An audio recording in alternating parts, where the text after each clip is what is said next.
team from falling off the track. Football is back, Jack.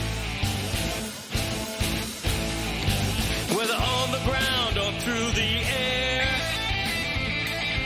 when the chips are down and you throw a prayer, when your team is primed and on the hunt, it's 4th and 10, you refuse to punt. When the shoulder pads and helmets crack, that's how you know that football is back, Jack. Let me hear you say, football is back, Jack. This high is wild and out of control, and we're gonna ride it every week till we reach the Super Bowl. Don't need no check downs. Give me big hits and quarterbacks. If you say this game's the best, I'll say it's a gag. Football is back, Jack. Football is back, Jack. Football is back.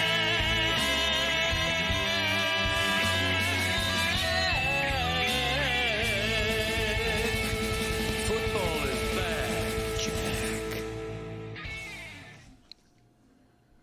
I'd like Homer Greg Cody's thoughts on that game last night. 3 terrible teams played last night and 1 decent one played last night. I believe the Broncos and Chargers have closed a good deal of the gap with the Chiefs. But what were your thoughts, Greg Cody?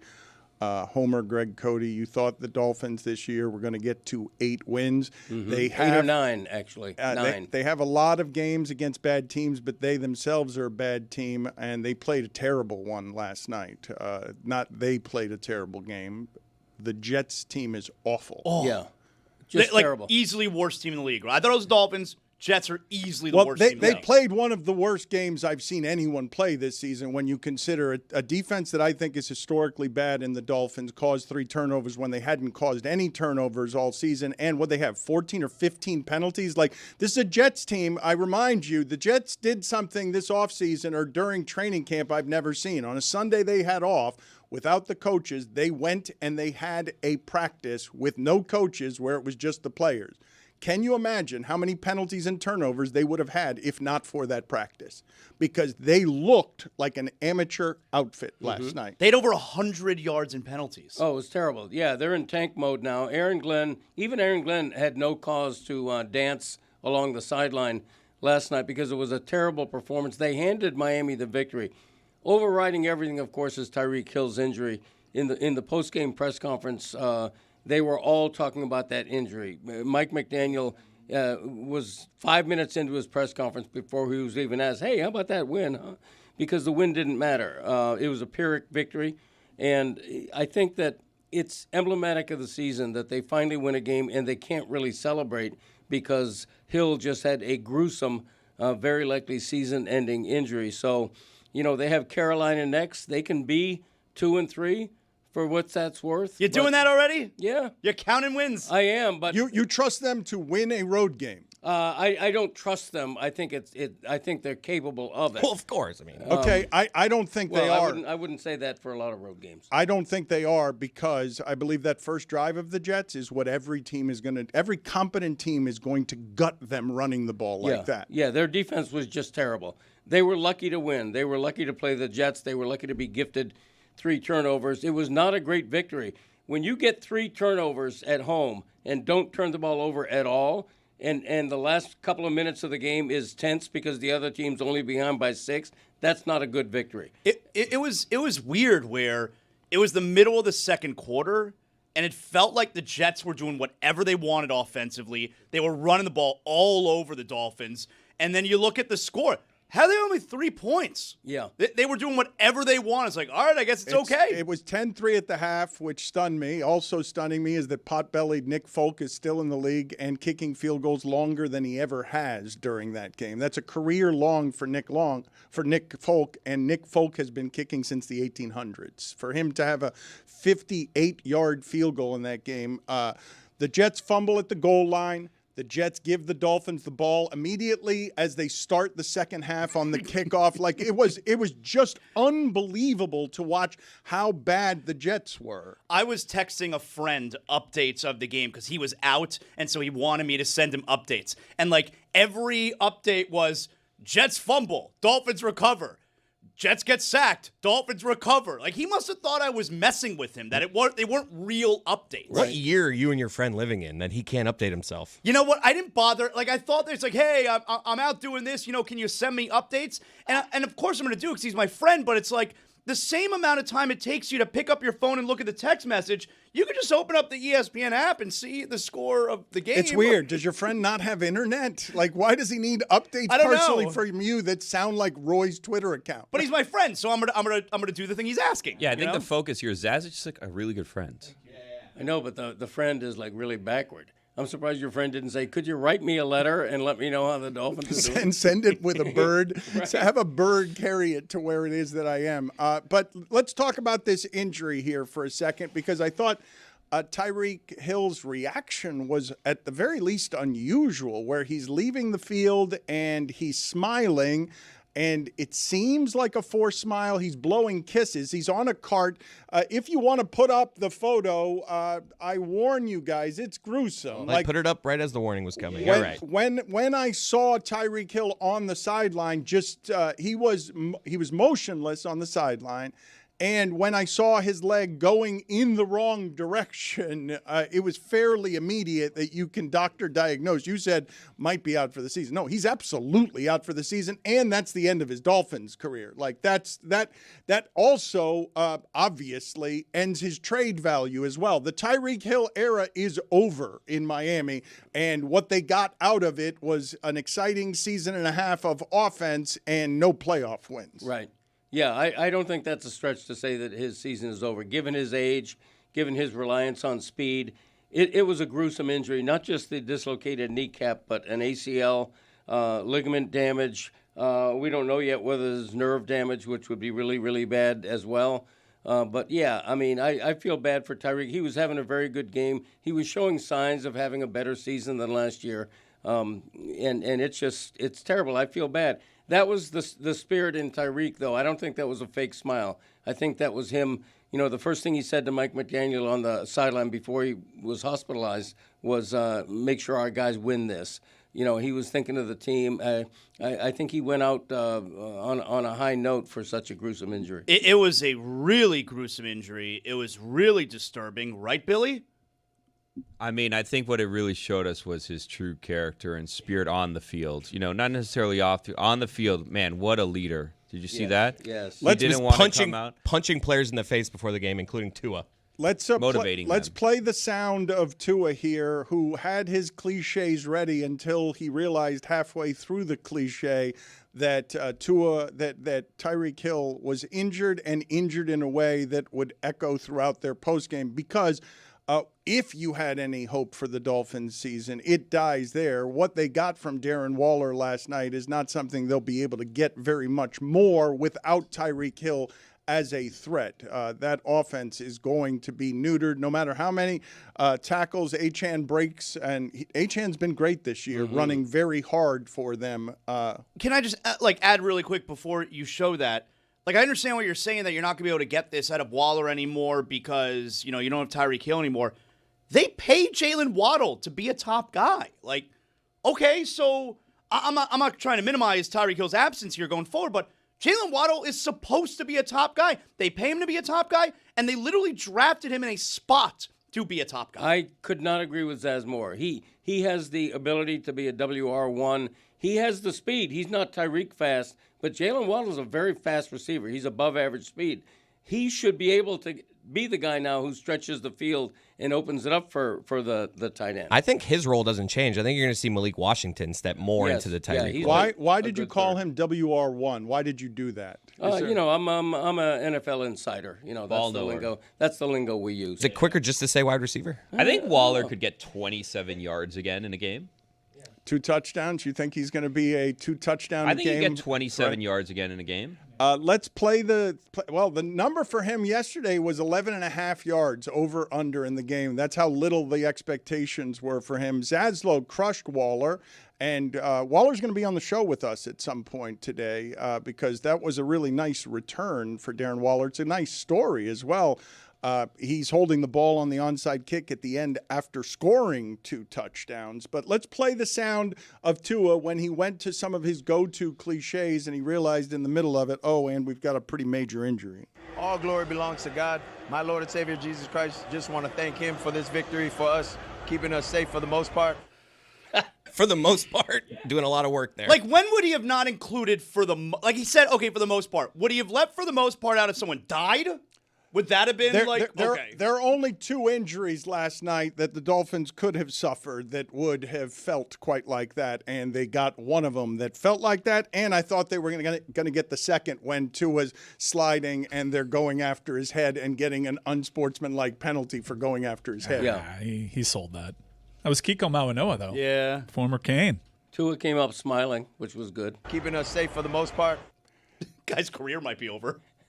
I mean, his Dolphin career is over. He's not wrong. Yeah. Most of the guys did leave the game healthy. Yeah, I do think that. It was all right. I don't want to be. I'll be that guy, I guess, briefly. It was a very strange reaction to it. I'm with you, man. I thought his reaction was a little bit disturbing. I saw a guy who's got some odd thoughts going on in his head and felt, oh my gosh, people like me for this moment. I feel like that's what I saw. I saw a guy of like, oh my God, you actually, thank you so much. Like I want so badly to be loved. I mean, That's what I saw. There are certain people that undergo traumatic experiences, and their first reaction is to laugh. Like that is their emotion. But I don't know. It was weird. It was like Antonio Brown vibes. I have to agree that he was laughing instead of crying because he knew more than anybody. This isn't just a bad injury. This is I'm out for the season. This is probably the end of my career. I don't think that's over exaggerating to say that. I don't criticize him for not weeping. I don't think we're criticizing. We're more just like we're acknowledging that it was bizarre. It was just a little bizarre. Okay, I thought it was fairly normal, and the psychology you alluded to is accurate. Sometimes you smile instead of crying. You don't want to show your real emotion, so you have a forced smile. Greg, when you say that reaction is normal, I've never seen it from someone on a cart, blowing kisses to the crowd, waving and smiling. He was fist pumping. It's legitimately something I've never seen from a guy being. Look at how Neighbors left the field. It's usually towel over the head. It seems like they're crying. Sure. Yeah, I know that he was devastated inside. He's trying to put on the best face possible for his team. I really believe that. He doesn't always come off like a team player and a leader. That's an understatement. But I think in the matter of last night and the way he went off that field, I think that was leadership. I got a text from a friend of mine that says, with so many dangerously dumb things happening, where do you rank Tua refusing to wear the extra protective head wrap over his helmet? I have it at 27th dumbest thing, right after having TV commercials for prescription drugs and before the Meta glasses. Tua should be that is strictly aesthetics, right? That is Shaq refused to shoot free throws underhanded, even if he could shoot them 90%, because he says I'm not doing that. That's only aesthetics. That is the reason that Tua won't wear extra protective on his head. Correct? I recall Chris Nowinski, who once alleged sitting around waiting for head injuries. Nowinski potential manslaughter, saying that it would actually work against what's wrong with Tua because it would make the helmet a little heavier. Yeah. Am I the only one that questions? I don't think Shaq would have shot 90% if he shot underhand. No. That's crazy. He made them all in practice. I'm just saying that even if he shot 90%, he said he would not do it. Even if I guaranteed him 90%, he said he would not do it underhanded because he would not be seen in public shooting free throws at that size. A guarantee of 90%, you should definitely do it. The science on these helmets still needs to get a little bit better. Oh my they look God. goofy. I mean, They Dobbs look is out there terrible. having 3 touchdowns, and I'm just thinking on my couch, I'm like, this guy's not good. They look like clown helmets. They look like those exaggerated caps that people wear that are like this big. It's a bizarre ridiculous. Look. It's a bizarre look. I can totally understand why someone like aesthetically, I just can't do it because the science needs to come a little further. And also, if you have a helmet that has like flints in it, it just looks bad. Do you think that because there was a receiver wearing it last night? I think I saw, right? Yeah, I mean Dobbs had caught 3 touchdowns in them. Do you think the other players in the locker do they make fun of that guy? The other guys in the locker room? I mean, it's a weird thing to make fun stupid. of. I mean, it doesn't look right, and it looks weird. Okay, and you guys are funny doing this particular thing where you're like, where you're saying out loud, you're saying, well, if it does help you, you have to do it. And I, yesterday, had the conversation with you guys talking about the fact that Wake Forest went for 2 to win the game against Georgia Tech. Wake Forest, by the way, Wake Forest at home is going for the win in a tie game with a 2-point conversion. And we talked about Tom Osborne, who had the choice between winning or tying the game against Miami and getting the championship, or going for 2 and not getting the championship. Balls move. And you all argued that given the choice between winning a game or winning a championship, you're going for winning the game. I think he was right. Okay, but think about what you're saying. In what other instance would you say that I'd rather win just one game and not the championship? I'm choosing my choice is I can either win a game or get the championship if I just kick the extra point. No, but winning the game wins you the championship. You're leaving that part out. If you lose the game, do you win the championship? I'm confused by this scenario. It's a great question. I'm just a little confused. Nebraska went for 2 and lost the championship, and if they'd gone for the tie, they would have won the championship. And you guys chose the game. You guys are continuing to say that was the right decision. No, because I want both. I want the game and the championship. Okay, but your choice was you can either tie the game and win the championship, or you risk losing the championship, and they lost the championship. And you're saying that's the right decision when you wouldn't make that argument in any other circumstance if I gave you the choice between what's more important, winning a game or winning the championship. I think that's a good call by Tom Osborne. I don't think history has second-guessed that. Certainly Kenny Calhoun thought it was a good call because his fingertip lives in glory. Tying a game to win a championship doesn't feel like winning a championship, unless you're the Cowboys because they won that tie. You say history looks favorably on Osborne. He lost the championship. What history would look favorably on is Nebraska would forever have had the championship. Yeah, right. That's true, but he gets credit for, having big balls. Yeah, big footballs. He gets credit for that. Balls move. Yeah, I mean he could have kicked an extra point, tied the game, and then lost an OT, and then what? I don't think they had OT back then. I think it was a tie. Correct. Oh, not in the championship. No, they didn't have OT. Well, it wasn't a championship game. It would have been a tie. It was a bowl game. That's back when they That's didn't true. actually That's have true. championships and voters just decided. Well, that's a bad call by college football. Got to get that right retroactively. Thank you for that. You're welcome. I enjoyed talking about 1984 I know. as both of You our. started it. That was a real roundabout way to really dig into how goofy these Guardian caps look. I know they look terrible. I wouldn't wear one. They look like a cartoon. They look like somebody in a cartoon. Elmer Fudd would be wearing a helmet that big, just so other cartoon characters could laugh at him. The technology I predict that in a year, like next season, they're gonna get that right, and they're gonna have extra protective helmets that don't look like ridiculous extra protective Well, why helmets. wouldn't they have that now then if they could do that? Well, that's a good question. I'm not a scientist. Oh, okay, good. Thanks for clearing that up. Yeah. People mistake me for one, but I'm not. And I don't blame Tua for not wearing one.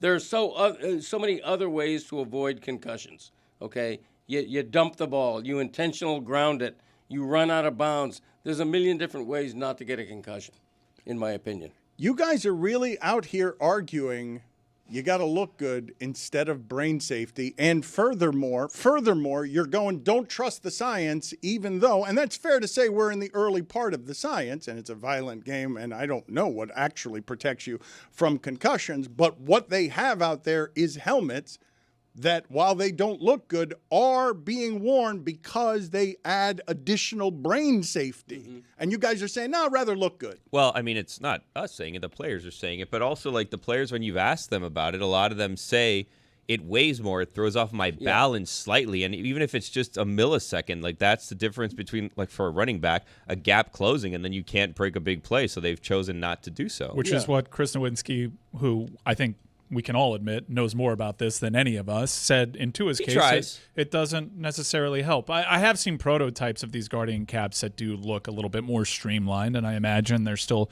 in the testing phase, and I do think the science will come a long way. Like we had leather helmets at one point. I imagine that's how science usually goes. But right now it looks goofy. It looks like it slows you down. It does add additional weight and stress to the neck, and there are also other ways. There's also experimental ways. I don't know if you guys have ever seen Dalton Schultz, but they have those woodpecker collars that also protect against concussions. Aesthetically, there are different options for players. Yeah, and helmets used to be made out of turtle shells. In the case of a quarterback especially, you need to feel comfortable back there. You can't have the feeling of a giant helmet sloshing around on your head. You need that economy of movement up there and the lightness of the helmet, not extra weight. And to Billy's point, the players are choosing this. I understand Dan wants to have this discussion and make us all the bad guys and project on us. No quarterback has ever chosen to wear this. It's on them. It's their decision. It ain't mine. Right. And by the way, Tua looked really good last night. I don't trust football players on choosing safety. Well, you're trusting yourself to choose their body over them choosing their body. Like that, you could feel passionately about it. It's not my choice. They're speaking for themselves. None of them are choosing. Achane also last year wore it for a little bit after he had concussion because his mom told him to wear it, and he doesn't seem to be, unless I'm misremembering, he doesn't seem to be wearing it this year. So at some point, he just decided not to wear it anymore. I simply find interesting that you guys are choosing aesthetics over brain safety. And it's not me. It's not me. Stop putting it on me. I am not choosing. The players are choosing. It's not simply aesthetics, though. They've said, and they have chosen in trying to wear it. Like we spoke to Austin Eckler last year, who said it's just heavier and it throws my game off. Yeah, you're doing a straw man right now. The NFL has decided pretty overwhelmingly that anybody wearing that cap is an outlier at this point. Straw man. My point is simply that if I'm thinking first of safety, the people I'm going to least consult are people who have chosen a career in football as what they want to do with their life and their body. Right. I'm trusting them less than I am the average human being. Okay, so no longer an ally of pro-choice here. Body autonomy, it seems. I mean, based on your logic, why don't we require every football player to wear a giant funny helmet? Greg, have you seen the the prototypes? I don't know if you've looked into it because you look great. You're a slightly advanced age, but with that comes experience and knowledge. Sure. So I don't know if you've looked into it. Have you seen there's like a product that's catered towards the elderly folk? Not that you're one of them, but maybe as you're getting closer to that, where it's if someone falls, their clothes kind of turn into like an airbag, and then all of a sudden it just opens up right before they hit the ground. You should wear that. And then that stops them from falling and hurting themselves. I wonder if maybe players that are susceptible to concussions have considered having the airbag closed where when they get hit, the airbag goes off and their head never hits the ground. He falls down and he's looking like the Stay Puft Marshmallow Man. Yes, that's an excellent idea. It really is. In addition to the Stay Puft Marshmallow guy, is it Goodyear? Michelin that has the big tire-shaped guy. Yeah, that's what football players need. They should all dress like the Michelin Man so that there's no real contact. When you tackle the guy, he just literally bounces off you and hopes he bounces in the right direction. That's what football is becoming under Le Batard's regime. Put it on the poll at Le Batard Show. Were football helmets indeed once made out of turtle shells? Because I don't think you have it accurate. I know that Mike Ryan said leather helmets. I thought that was going back far enough. Look it up. Jeremy, would you do me the favor? I'm busy doing a show. I've been right trying now. to. Yeah. I can't find any proof, but I also can't find anything outside of artificial intelligence telling me that it's not the case. So I'm going to try to find something detailing the fact that it's a myth. Yeah, let's believe artificial intelligence, which has a little line under everything saying, this may contain inaccuracies. And when I say turtle shell, if I'm being legit, I may have misspoken. I think it might have been tortoise shells, small tortoise shells, because turtles tend to be very small. Some turtles are like this. Hey, if you end up being right, no one's going to hold that against you. What are the differences between turtles and tortoises? Tortoises tend to be bigger. Tortoises tend to be, that size, like helmet size. Because when you're wearing a shell a living shell, formerly living shell, on your head, it needs to be a certain size. If you put a turtle shell on your head, it might look more like a yarmulke or something, So you have to be careful. Jeremy just told me that the differences between turtles and tortoises is that turtles live in the water and tortoises live on land. So it's not a size thing. Well, it is a size thing as well, of course. Well, but it's not, of course, according to Jeremy, who's looking it up, because you said, like Stugotz does with his move of look it up, and then you're wrong, and someone looks it up. Yeah. We've had Ron McGill on the show for 15 years. Tortoises, generally, larger than turtles. So that's not why they're a difference. Well, it's because they're the size underwater, is part so it of it. seems I understand. bigger. Just like offensive linemen are bigger than quarterbacks, Yes. this is what we're talking about There's here. actually a species called the giant tortoise. I mean, why are we arguing? Get I McGill on the don't understand. Dan's assault on science today is just really confounding. I mean, tortoises are bigger than turtles.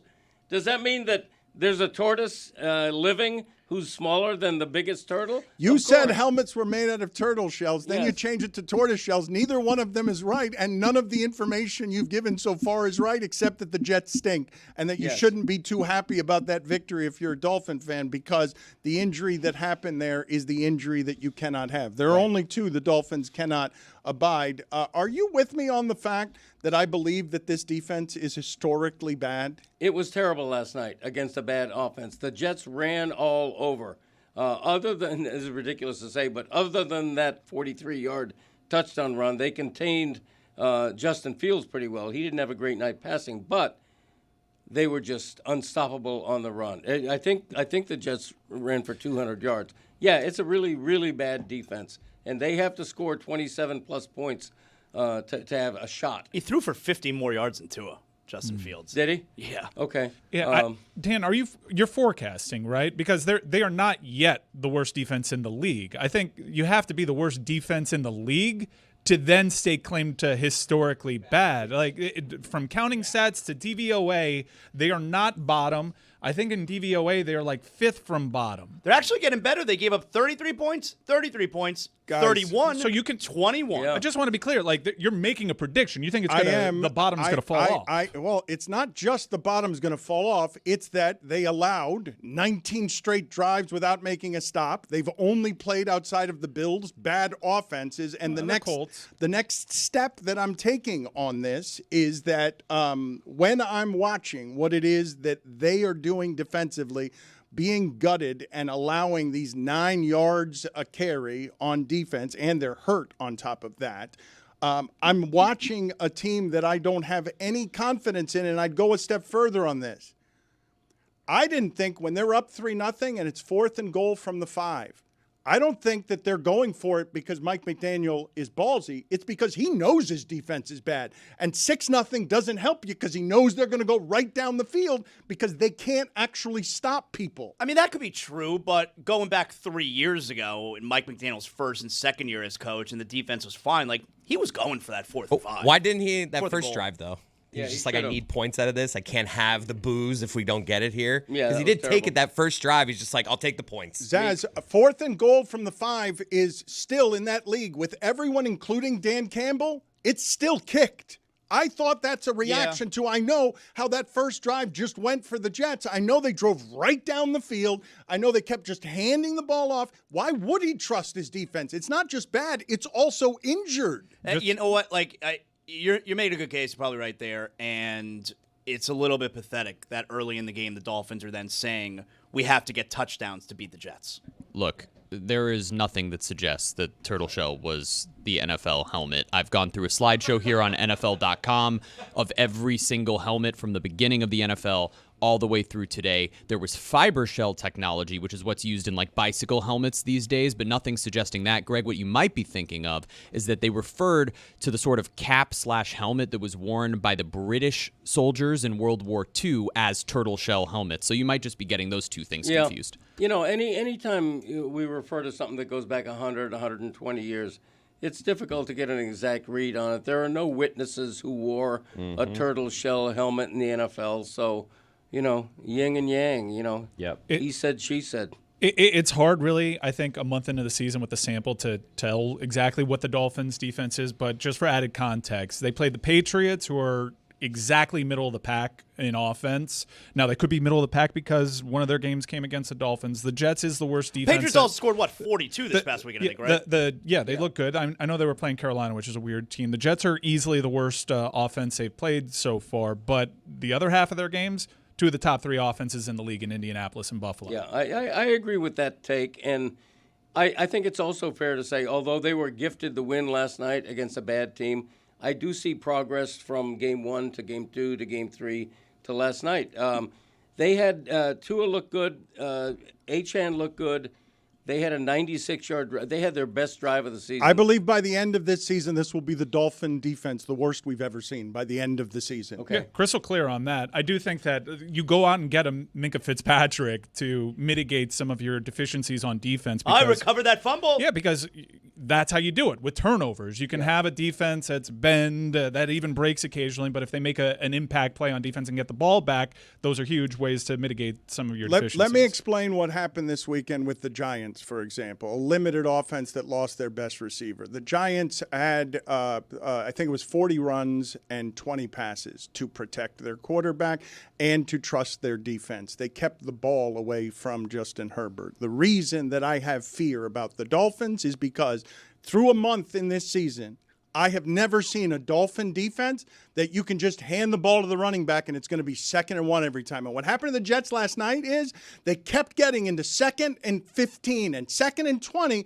because they had all these pre-snap penalties that made it so that they couldn't run the ball anymore. They had to stop running the ball. And Justin Fields made an impressive play on 4th and 1. That was actually stopped. What was called was stopped. But what you witnessed last night was one team was really poorly coached and the other one played a disciplined style of football. And on the road, a terrible Jets team that had not won a game, had 3 turnovers, had whatever it was, 14 or 15 penalties, and is still playing on the road at the end for the game as an 0-3 team. And they had to abandon the run. And if they had not had to abandon the run because their running back fumbled at the goal line with their first drive, I feel like that game would have ended up looking like the Colts game looked, where you're just never getting a punt because they can just keep handing the ball off 7 yards at a time because they're also hurt. It's not just that they're bad, that their corners are bad, that they don't get much pass rush. They're also hurt.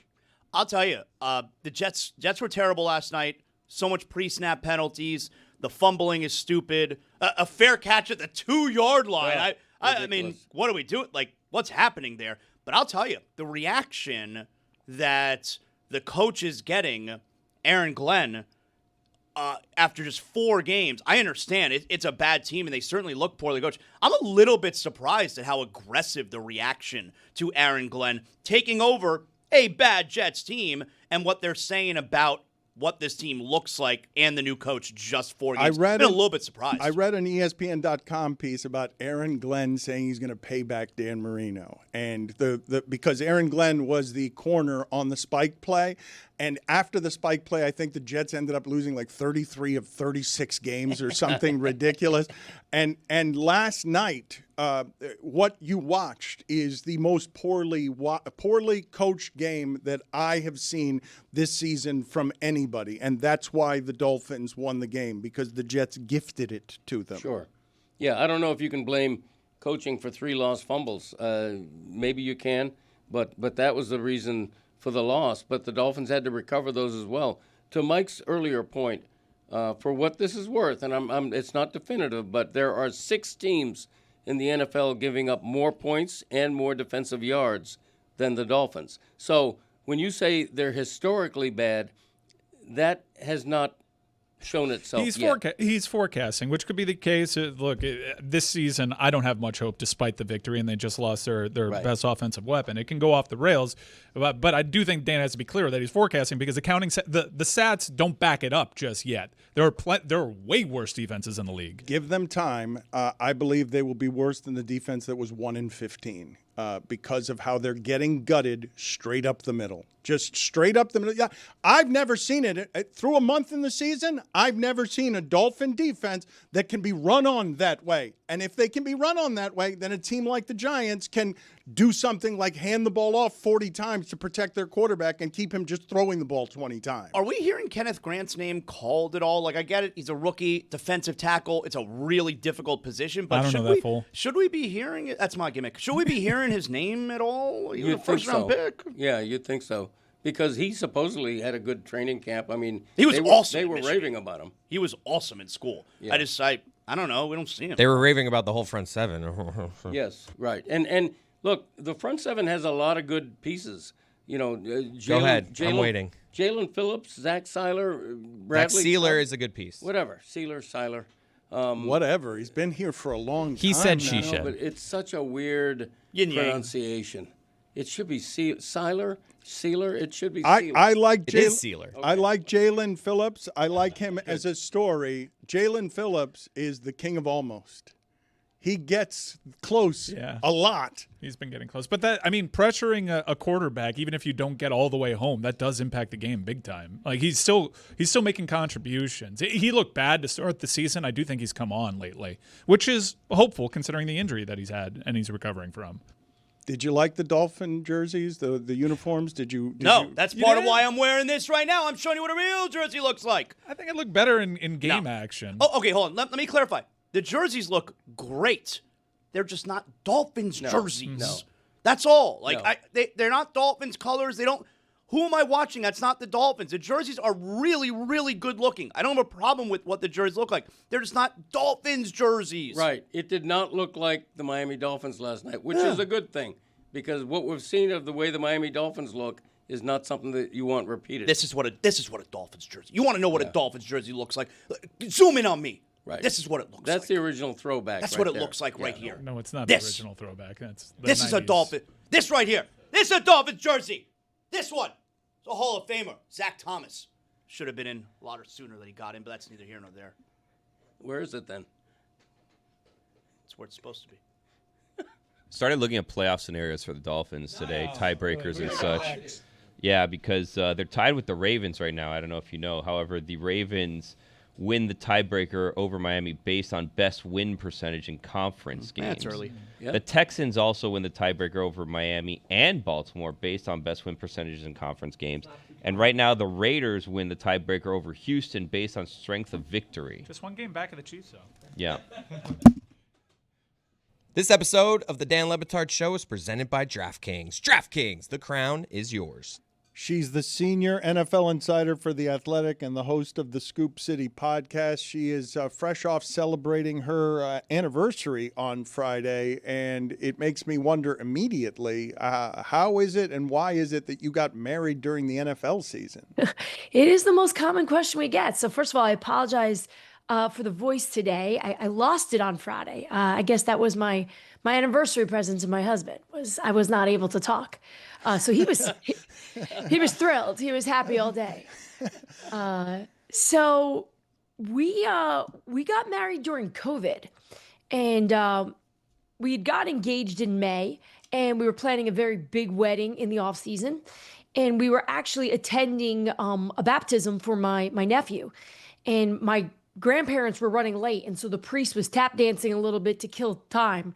And so I was sitting in the front row, and he said, and what about you, young lady? Like, what are you doing with your life, essentially? And I said, oh, I'm actually recently engaged. My husband, this is my fiance. We're getting married next year. And this was, again, during COVID, where everyone thought the world was coming to an end.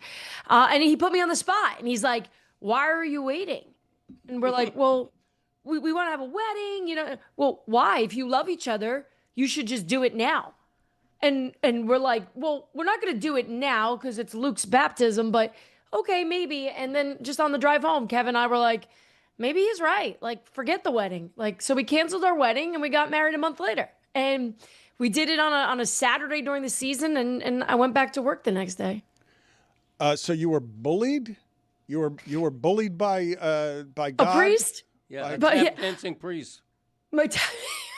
Who's Polish and doesn't speak very good English, and he's an interesting fella. I love him though, and I'm grateful though. I'm grateful because we saved thousands of dollars on some we were getting married. This is just so predictable of me. I wish I was not so obvious of a human, but we were getting married at the same venue Snooki got married, right? So you could imagine just like the Italian marble staircase, I probably was going to wear like a jeweled crown. We were going to serve coffee at 4:00 to all the old Italian uncles and aunts. Like, we were doing like all the Italian traditional things and the gaudiness. And I don't even know why we were doing that. And I think at the time we just thought that's what we were supposed to be doing. So yeah, it saved us a lot of money, and we wound up just having a very, very private wedding of just our immediate family and my mother-in-law, who attended her other son's weddings that were gaudy and big, has shared that our wedding was the best one because it was just very small and intimate. So church has become that priest has had a lot of influence on us. Let's put it that way. How close were you to the people who were hosting the baptism? Because you could have saved all of the money by just doing it that day, and they could have hosted your wedding reception also. It's a great point. It's my sister who's my best friend, so she would not have cared at all. In fact, I think she would have been excited. Kevin and I were nervous. I remember thinking because I think when men propose, that's their wedding day. Like, that's when you guys are all in. It's not really all in for us yet. I think for women, the actual wedding day is the moment. So, I mean, Kev was all down for it. I was the one that was very skeptical. I was like, I don't know. And at the time, I was working at ESPN, and I remember I was still working. And so the night before my wedding, I'm making calls, and I had a phone interview set up with Jimmy Garoppolo. And I remember Jimmy was great. He made like a funny joke, like, hey, it's night before your wedding. You sure you want to do this? And I'm thinking, like, of all the people in my life that I'm going to talk to the night before my wedding, the one guy my dad wanted me to, or my mom wanted me to marry was Jimmy Garoppolo.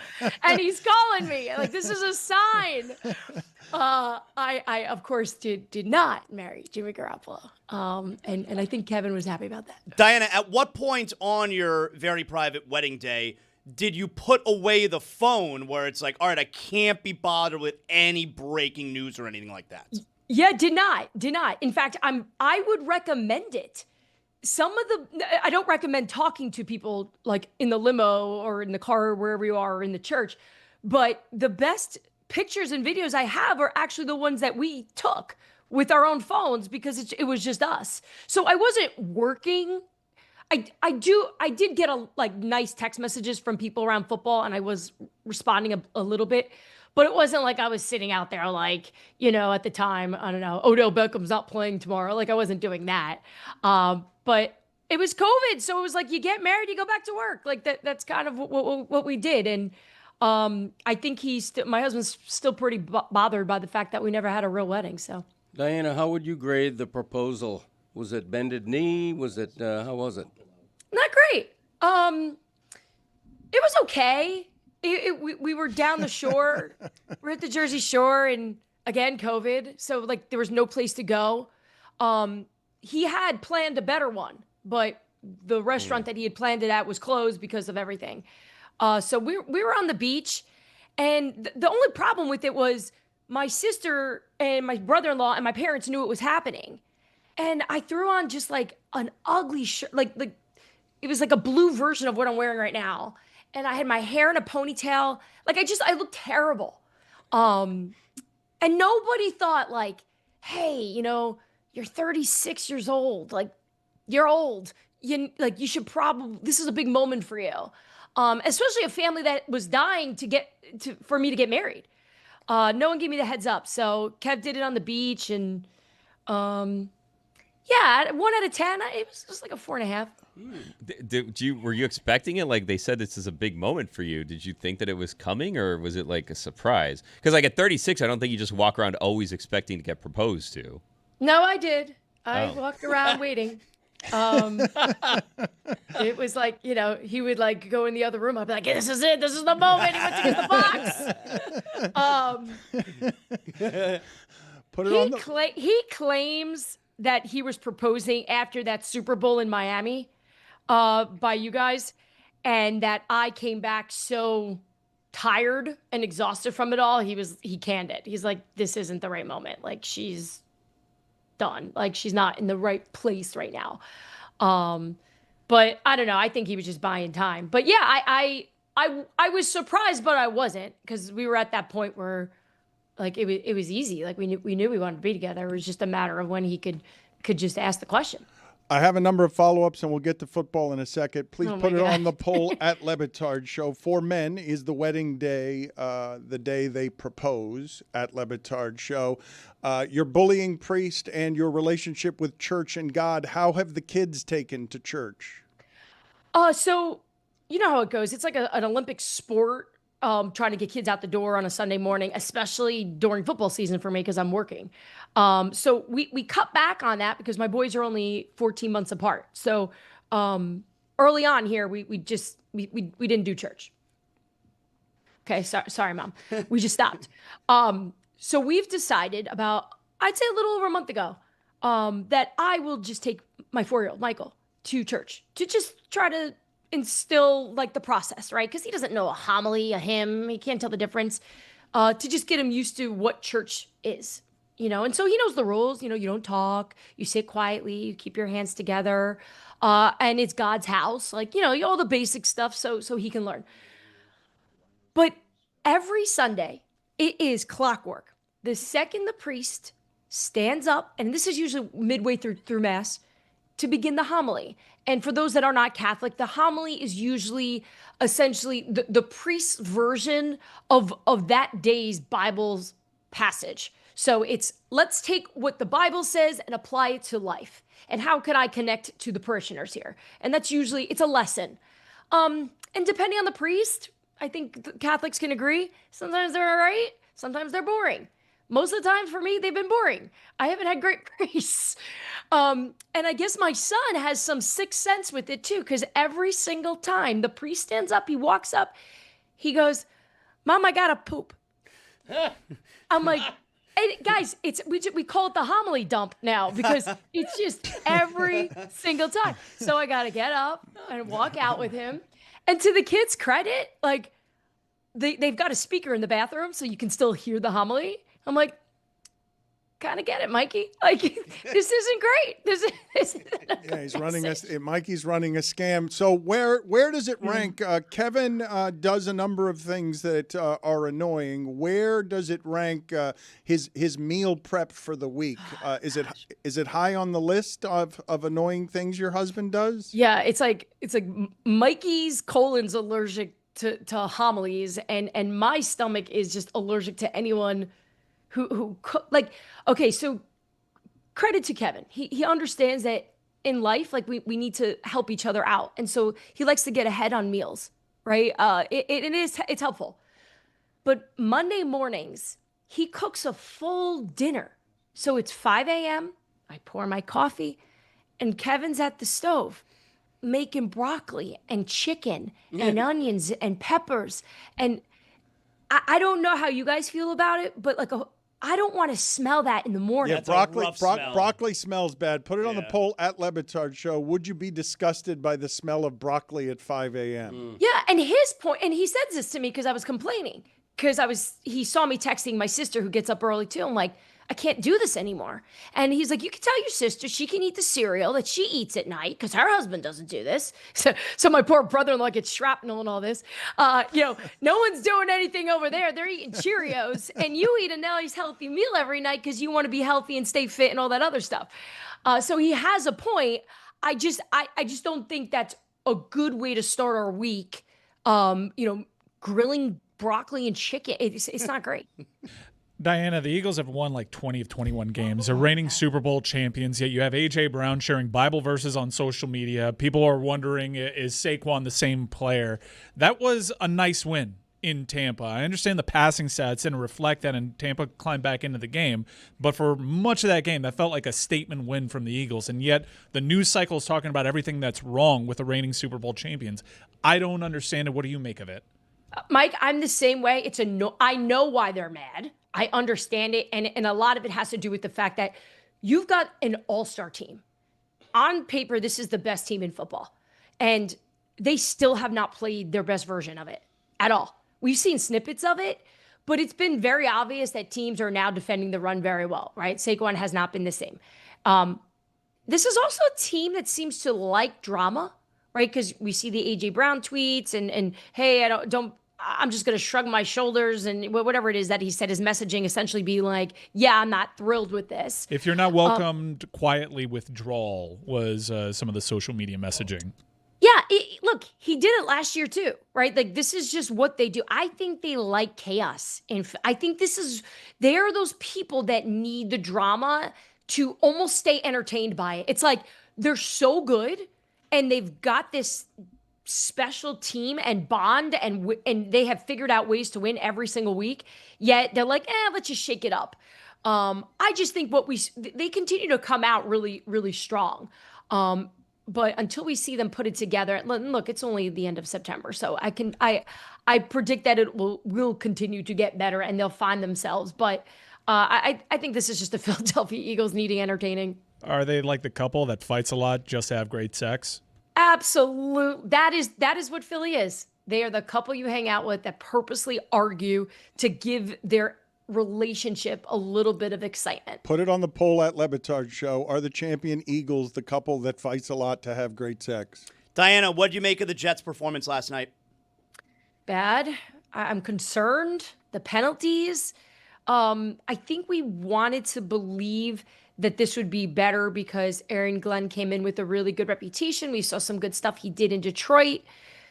I'm just going to go back to what people were saying to me in the summer about the Jets and Aaron Glenn specifically, of what he brings to a team so well, which is his play calling, and he's not calling plays in New York. And I'm curious to see if they're going to make that switch, if he's going to get more involved. Because look, to his credit, he's looking at that role as I'm going to be the CEO. It's very, very, very hard to do all these things. We're seeing it all over the league, right? Look in Tennessee, they're taking away play calling. They're trying to make coaches be the guy in charge, not the guy calling all the plays. But if you're taking away your best trait of probably what got you the job, maybe you should go back to doing that thing to help your team out. So, look, they're just not a good team, and they could be the first. Aaron Glenn could be the first coach to go 0-5 in his first year in the history of the New York Jets, which I almost thought wasn't true because that's had to happen, but it hasn't. I would have assumed with all the terrible coaches there, Kotite had to have been all over this. I know. I know. So, what do you think Salah's, what's Salah thinking right now besides I'll end your life? As he's I'll end your life. End your bleeping life. Diana, did you guys are so good on the internet. Did you see a clip of Salah saying that back? Because I couldn't find it. I saw Liam Cohn. I saw him. Yeah, I saw him go. We played it yesterday. We're playing it right now. It wasn't clear, and people were doing some lip reading. But yes, I will end your bleeping life is what we quoted him saying yesterday. Oh, okay. So you could see Salah saying that? We're lip reading. I was reading the quotes and then I saw it. I wasn't seeing it and determining it. I was biased because I was reading it first. Okay. All right. So, what do we make of it? I mean, I've never heard two coaches do that, and Liam Cohen started with keep my name out of your bleeping mouth, and then Salah escalated it to a place I haven't seen by threatening to murder him. Yeah, seems extreme. I mean, I love it. Who are you taking in that one? Talking this out does make me feel like we should have met that video with a little bit more scrutiny. I think Salah is the one that I take there. He's got he's got the level of crazy to escalate it to that place. I think they both have crazy. I mean, first of all, physically, I've been next to both of them. They're both tall. Robert's probably like 6'4". Dude. Liam's like 6'1". He's a good-looking man. Salah's like minus 500 here. What are we doing? Yeah, this Liam is not Cohen close. does not stand a chance. No. Just to be clear, I do not underestimate crazy. And Liam going back, Liam seems like he's got a short fuse here. Robert isn't a fiery, like we've seen him be animated on the sidelines. He can be fired up. He's not an angry human though. I think you need to have deep rooted anger to be able to kill someone.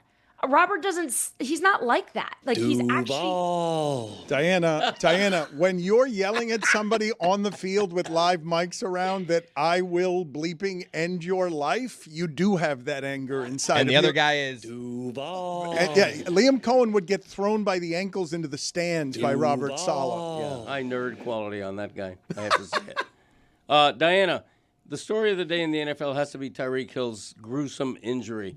He's never going to play again, right? Is that your best I don't guess? know why you're doing that. Ever? You think his career is over? Or do you want to clarify for He's the done it you think twice his career today. is That's over? the second won't be time the he's same? done that. I think his career might be over. I'm just Great curious question. what Diana thinks. I mean, we saw Alex Smith's leg injury, and he came back from it. I mean, we saw I don't know if you saw the documentary, but Yeah, but I mean, I Alex think- Smith doesn't rely on his speed to get open. I mean, he plays quarterback. So either way, both positions, you need your legs. It's not like you're going out there and I mean, yeah. Look, I don't know, Greg. Like, I'm not a doctor, but it was gruesome. I think it would be pretty incredible if he came back. But I just think in today's day, like with the science that we have, players are able to do wild things to get back. So I don't think that's it. When we I speak, hope it's not it. That'd be horrible. When we speak of bad football teams, Tennessee's own quarterback, Cam Ward, is putting voice to how bad they are. I want to play two sounds for you. First Cam Ward and then Brian Callahan. Let's start with Cam Ward, please. They're getting back to that video. I mean, if we keeping a buck right now, we ass. So we 0-4. We have this point, we got nothing to lose. We dropped a quarter of our games, and we've yet to do anything. So we have to lock in, especially myself on the offensive line, from the defensive line, from the special teams to all three faces. We have to play together. We have not played together this year yet, and that's just something that we want to preach about it every day. Every day we got to do better, and we're doing that. But it has to show up on Sundays. It hasn't showed up yet, but it got to show up next week. That sound could have ended with just "we ass." That would have been sufficient. But let's play Callahan getting testy here. You can imagine that they don't have much hope this season. Do you think this is a resilient and relentless football team? I know what you're doing there, Paul. I know what you're doing. And I'm not going to answer that right now. Well, I mean, those are the themes that you've tried to catch on this football team. You're 20-some games in, and you're stuck. Yeah, I'm just compose myself here before I say something I regret. But yes, I think this team is resilient. I think it is relentless. We haven't played good enough football, and I think those are two very distinct, different things. We have to execute at a better level. We have to coach better. That's really all I can say.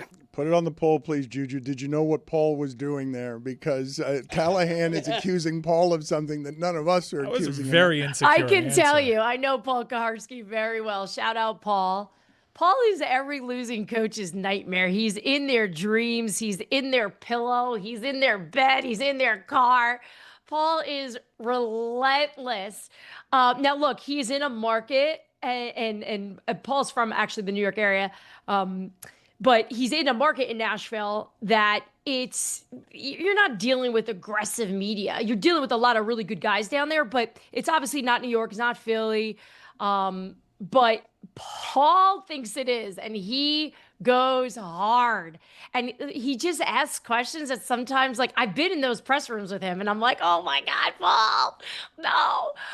But he does it, and he goes hard. So I think Brian there was going, like, Paul was trying to get Brian to be like, we've got nothing. Like, we have no hope. I have no hope. We stink. I should lose my job. Like, he was trying to set him up. I think we can all put that together. I don't think it was that deep of a comment from Callahan, knowing Paul so well.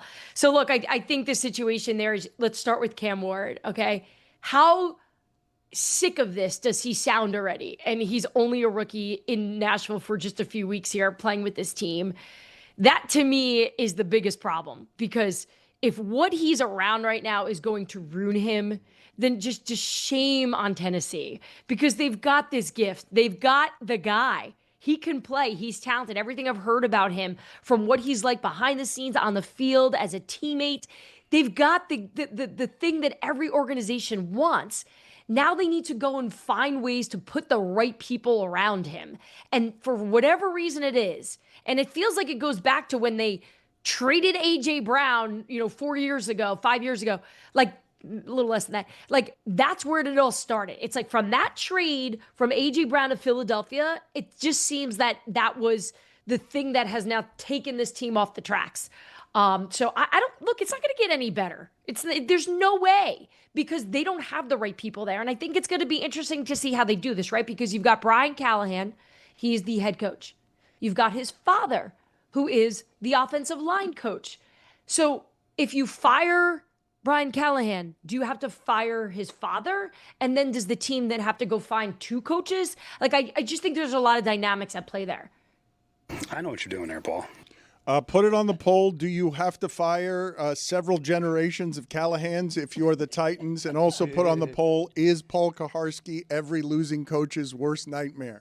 I'm with Diana on Cam Ward, but obviously I'm biased. But let me play devil's advocate here. Through their first 4 career NFL starts, Cam Ward has 2 touchdown passes, which is just unbelievable to me. 2 interceptions, 614 passing yards, and just a 51% completion percentage with an 0-4 record. Will Levis, much maligned, 6 touchdowns, 2 interceptions, 857 yards passing, 61% completion percentage, and he did get a win in his first 4 starts. So a lot of people are looking at that, and if you just see the numbers, some of this does fall back on Cam Ward. It is fair to say that Cam Ward probably needs to deprogram himself from thinking he's got the Miami offensive line and maybe tap back into that Wazoo Cam Ward that we saw 2 years ago.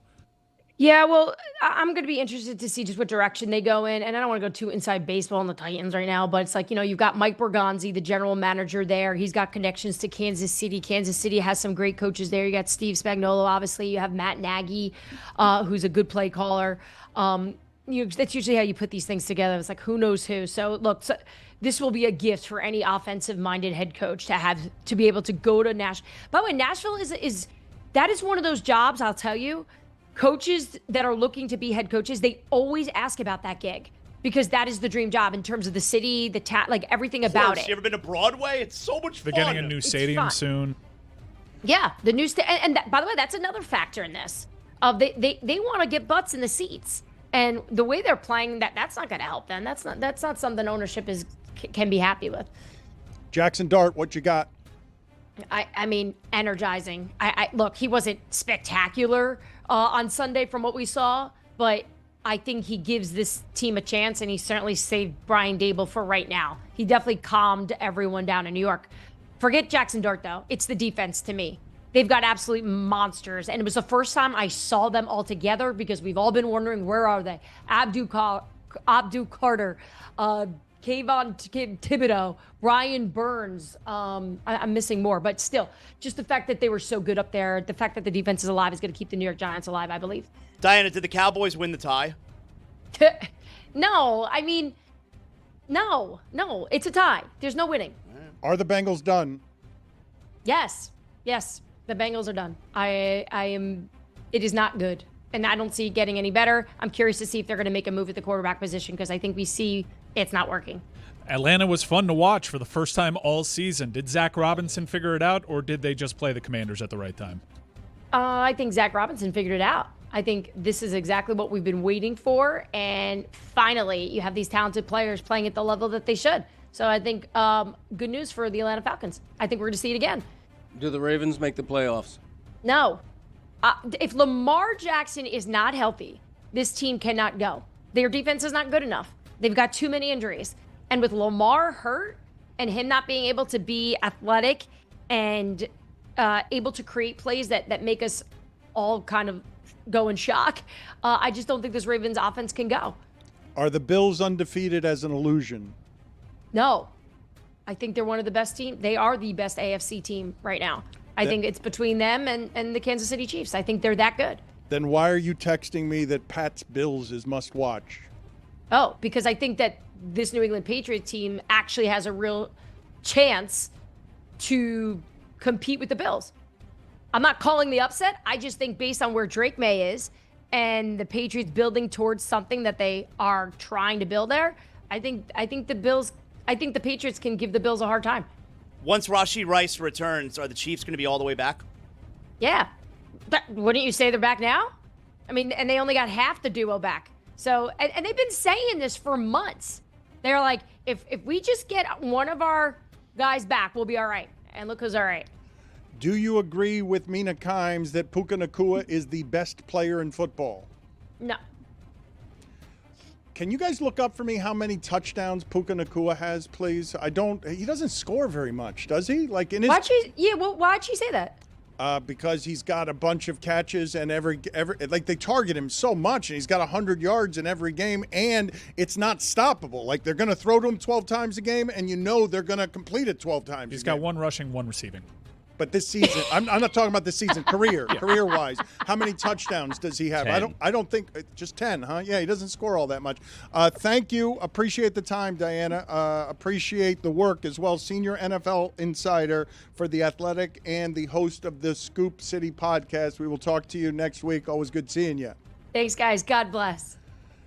I can't believe her priest bullied her like that. I thought she would have her own decisions to make on her wedding day, and instead her priest is demanding an immediate marriage. I am told that we have another gas bag of the week. Don LaGreca of what happened, Billy? Why are you making faces behind the mustache? No, I was just marveling at how many rushing touchdowns Puka has in his career. It's 2. Very positive. Yeah, 12 total. Okay, so the positivity is only Zaz for can on the confirm, air. yeah. That's what we were talking about. Stats. Okay, so you were positive on the air, but the face behind the mustache was negative regardless. I'm not going to put your business out there, but it seemed like you weren't super positive. What do you mean? No. Seems like you were dismissing something. No, Zaz can have my back on this situation. I am the wrong messenger for what he told me, so I'm going to confirm what Billy said. Why is that? No.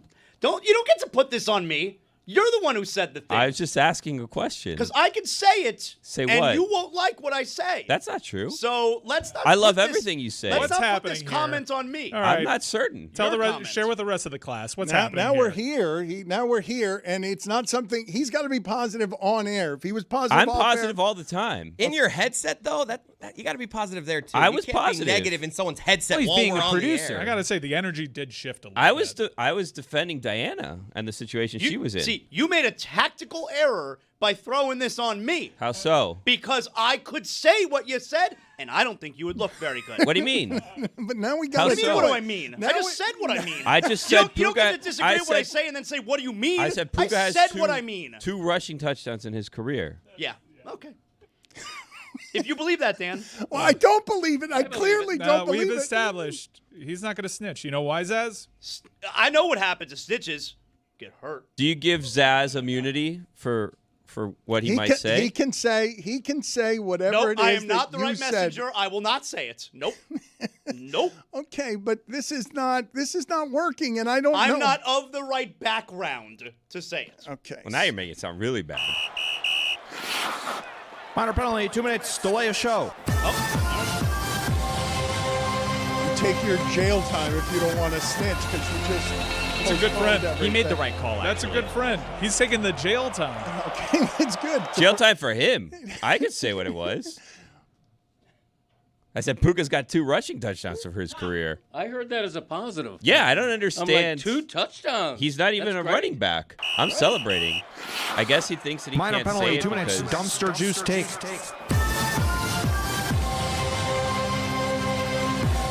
You out of the room as well, Billy. Get out of here.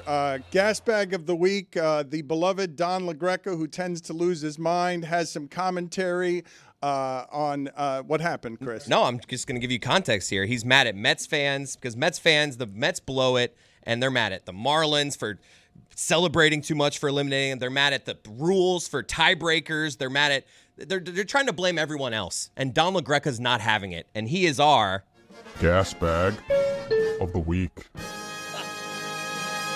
They have the lowest payroll in baseball. You don't think that's a chance for a team like the Marlins to flex? They are worthless. The players know it. They've got no chance to win. They've got literally the lowest payroll in baseball. They've been handed a gift of relevancy on the final weekend. You don't think they're going to relish the chance to beat the team that's got the second highest payroll in baseball? Give me a break. You don't have a chance to complain when you blow it the way they did. You take it. You take it. You get smacked in the face and you take it. You don't defend yourself. This team is not worth defending. We're a worthless piece of garbage organization right now. Hopefully we'll get up from it. Hopefully they'll make the right decisions. But stop complaining about the Marlins. Stop complaining about the Reds. Stop thinking you're better than you actually are. Stop worrying about the Yankees and worry about yourself. Own the town, my ass. How about owning a above 500 record and making the playoffs with the second highest payroll in baseball? Look in the mirror. The words Yankees or Marlins or baseball or Manfred or anything coming out of your mouth other than we suck, I don't want to hear it. So shut your mouth. Put it on the poll, please, Juju. Does Don LaGreca look like a divorced Santa drinking too much at the bowling alley bar? Own the town, my ass! Yeah, Wow. He gets really upset, and he called the Marlins worthless. And that is now 3 Mets seasons that the Marlins have ended. The commissioner's office is doing that on purpose with the scheduling, right? Keep doing it. They have to be. It's incredible. 3 straight. I just can't stop thinking about the Mets fans that came down here to watch both the Mets and the Jets. And they watch the Mets blow it on Sunday, and then the Jets lose to the Dolphins. It's amazing. Own the town, my ass. Looks like Kenny Rogers. I mean, Kenny Rogers has been sucking a tire pump. Look in the mirror. Don't talk to me that way, LaGreca. I'm a little worried that Arkansas got raptured. I mean, there's like really nobody here. God does love the SEC more.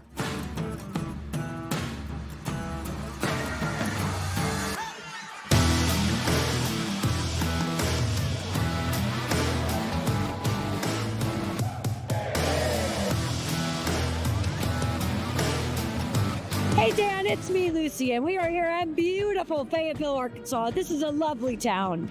Dixon Street is awesome. Arkansas fans, they are very kind people. The football here is terrible. It's awful, and it's so bad. And their fans, they're very sad. And I gotta say, one game of this, I'm pretty sad too.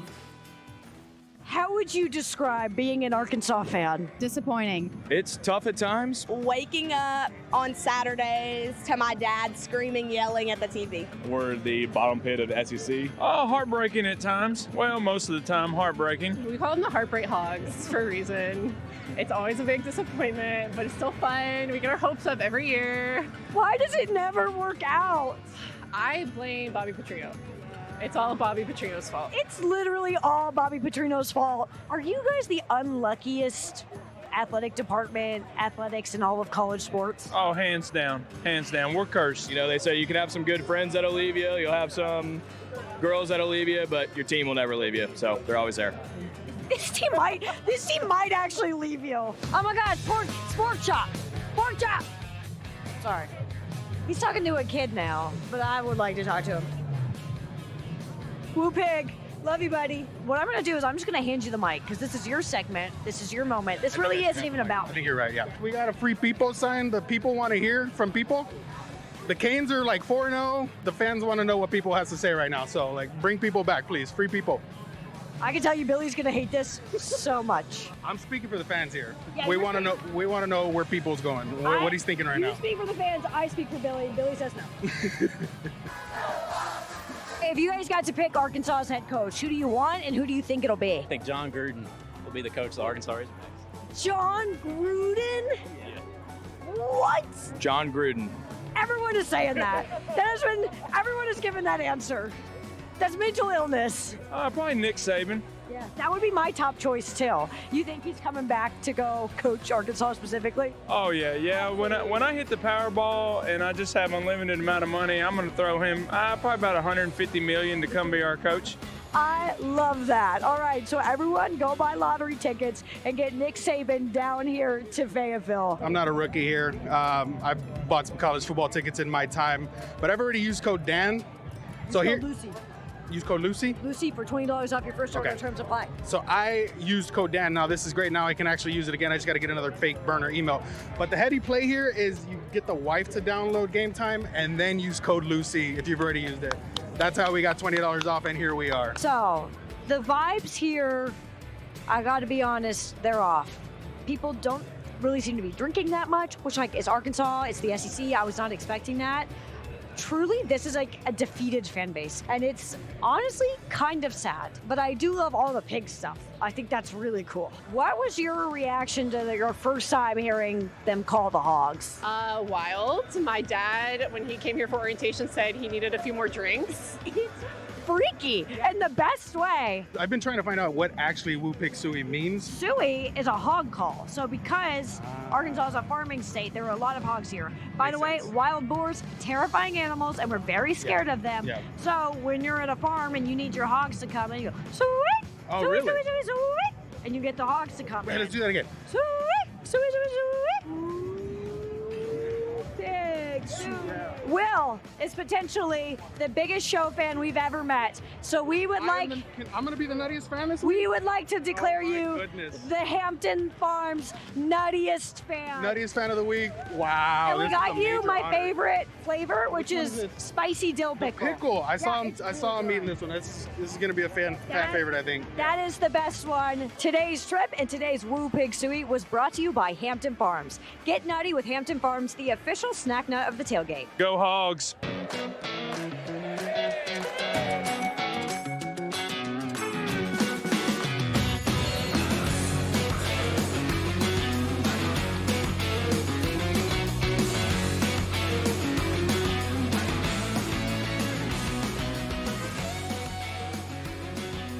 Do you think this is Sam Pittman's last year? I've heard rumors. We don't win today. I think he's out. Yeah, probably so. I hope so. Personally, yes. Yes, I do. Maybe his last game. I think he retires. I don't think he quit or we fire him. I think he retires. I don't know. I'd have to ask my dad, then come back to you. Okay, yes, we got to get your dad on the phone, and he'll tell you he's done with Sam Pittman.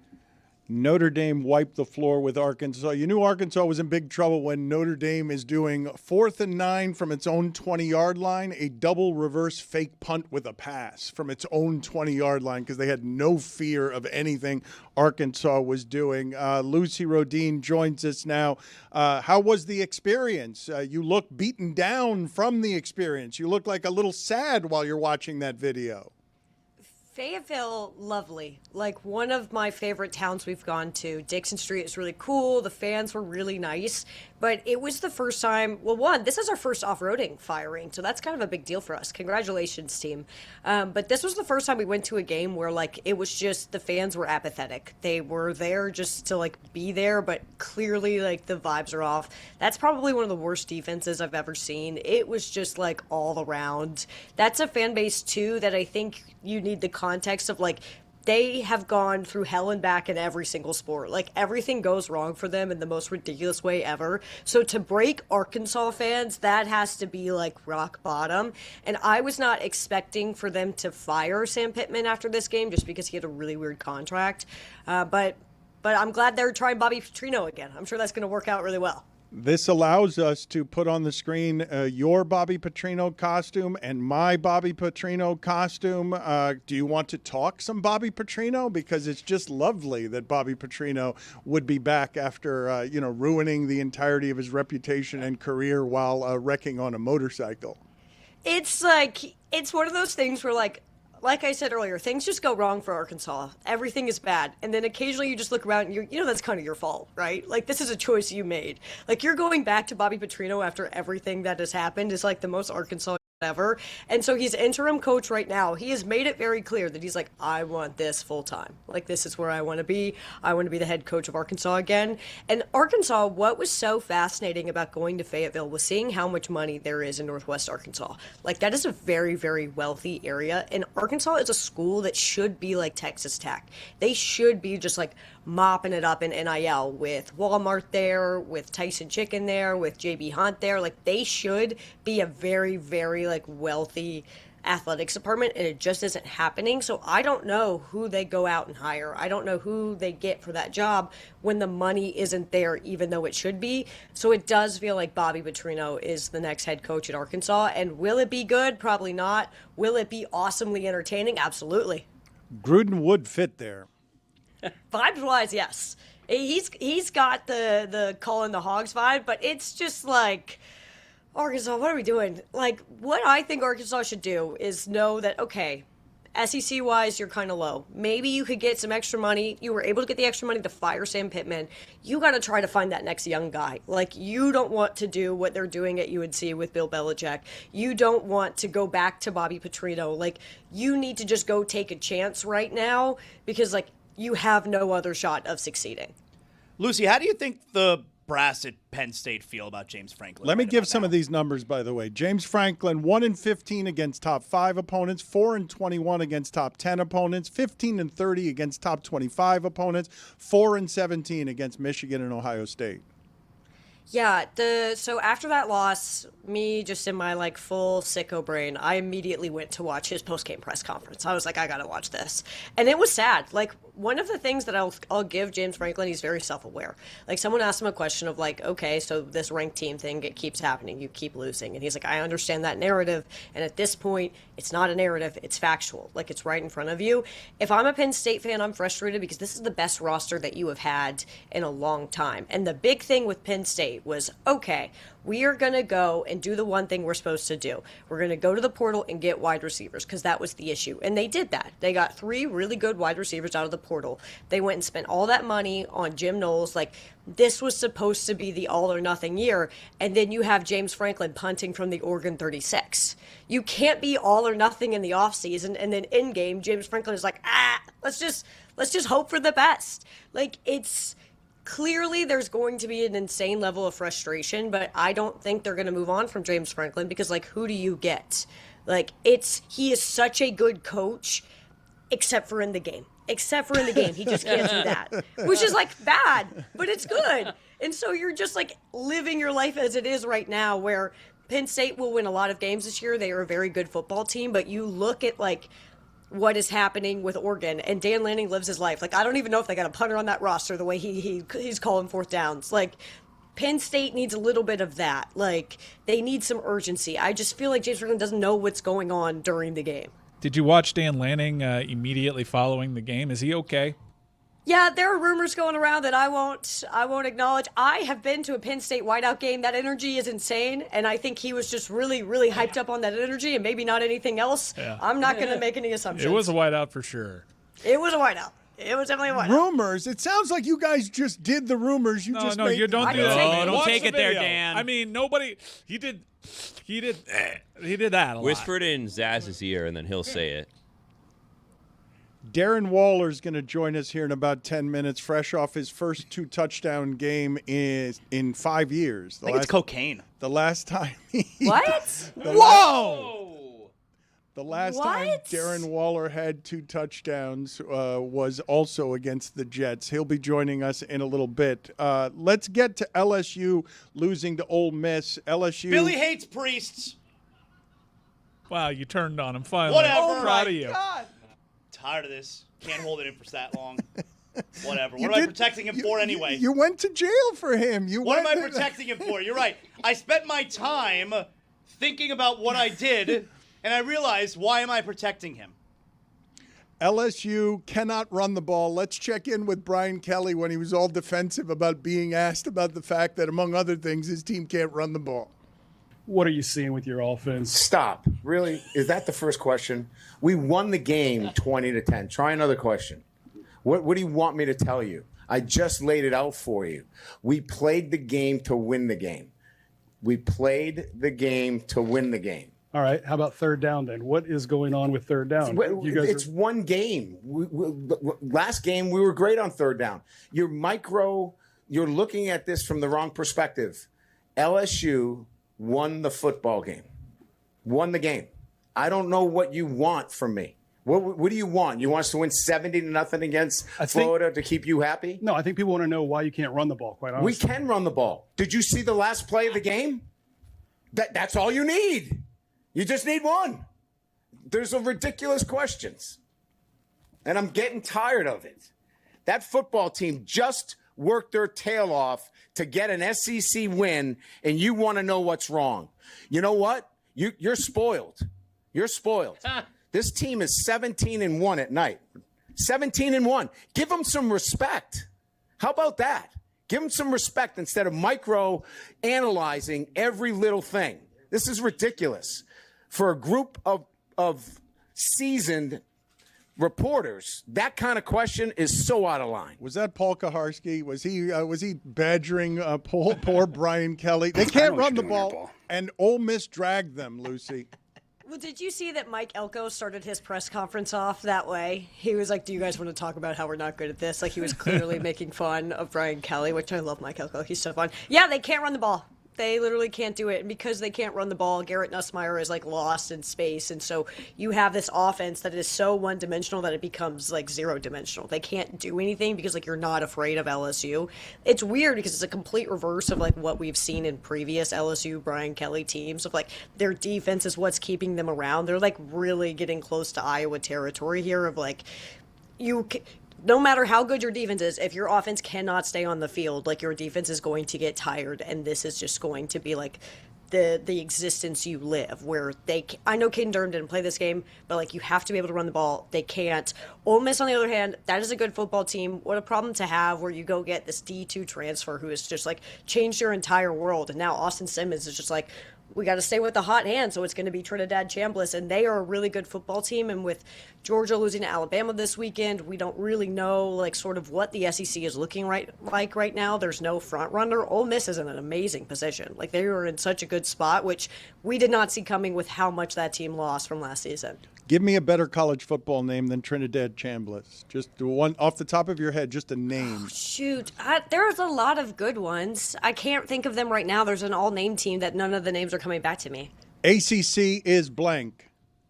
Oh, it's Miami's to lose right now. Like, that's what it is. It's a conference where I know Georgia Tech won this week, but they went and they just completely first half the bet against Wake Forest. Like, they were useless. It took Haynes King doing Haynes King things again to bring them back to life. You have Florida State losing on the road at Virginia, which, by the way, that was the fastest field storm I've ever seen. Like, they didn't. There was no jump. Yeah, they just went straight forward into the field. It was so like, I love a field storm. I don't want to pretend that I'm not a person who doesn't. That was one scared scary me. Thank you. Because it went so fast. It just like happened, and nobody was off the field. Like, that was terrifying. It happened so quickly. Mike had it right when he said World War Z. It's when the zombies are that fast. It's terrifying when the zombies are fast. And like, I think what was just so remarkable is like they didn't even try to stop. I don't see a security guard in sight. Like, they knew it was going to happen, but like normally you have like at least like a 30-second buffer. That was crazy. It was so scary.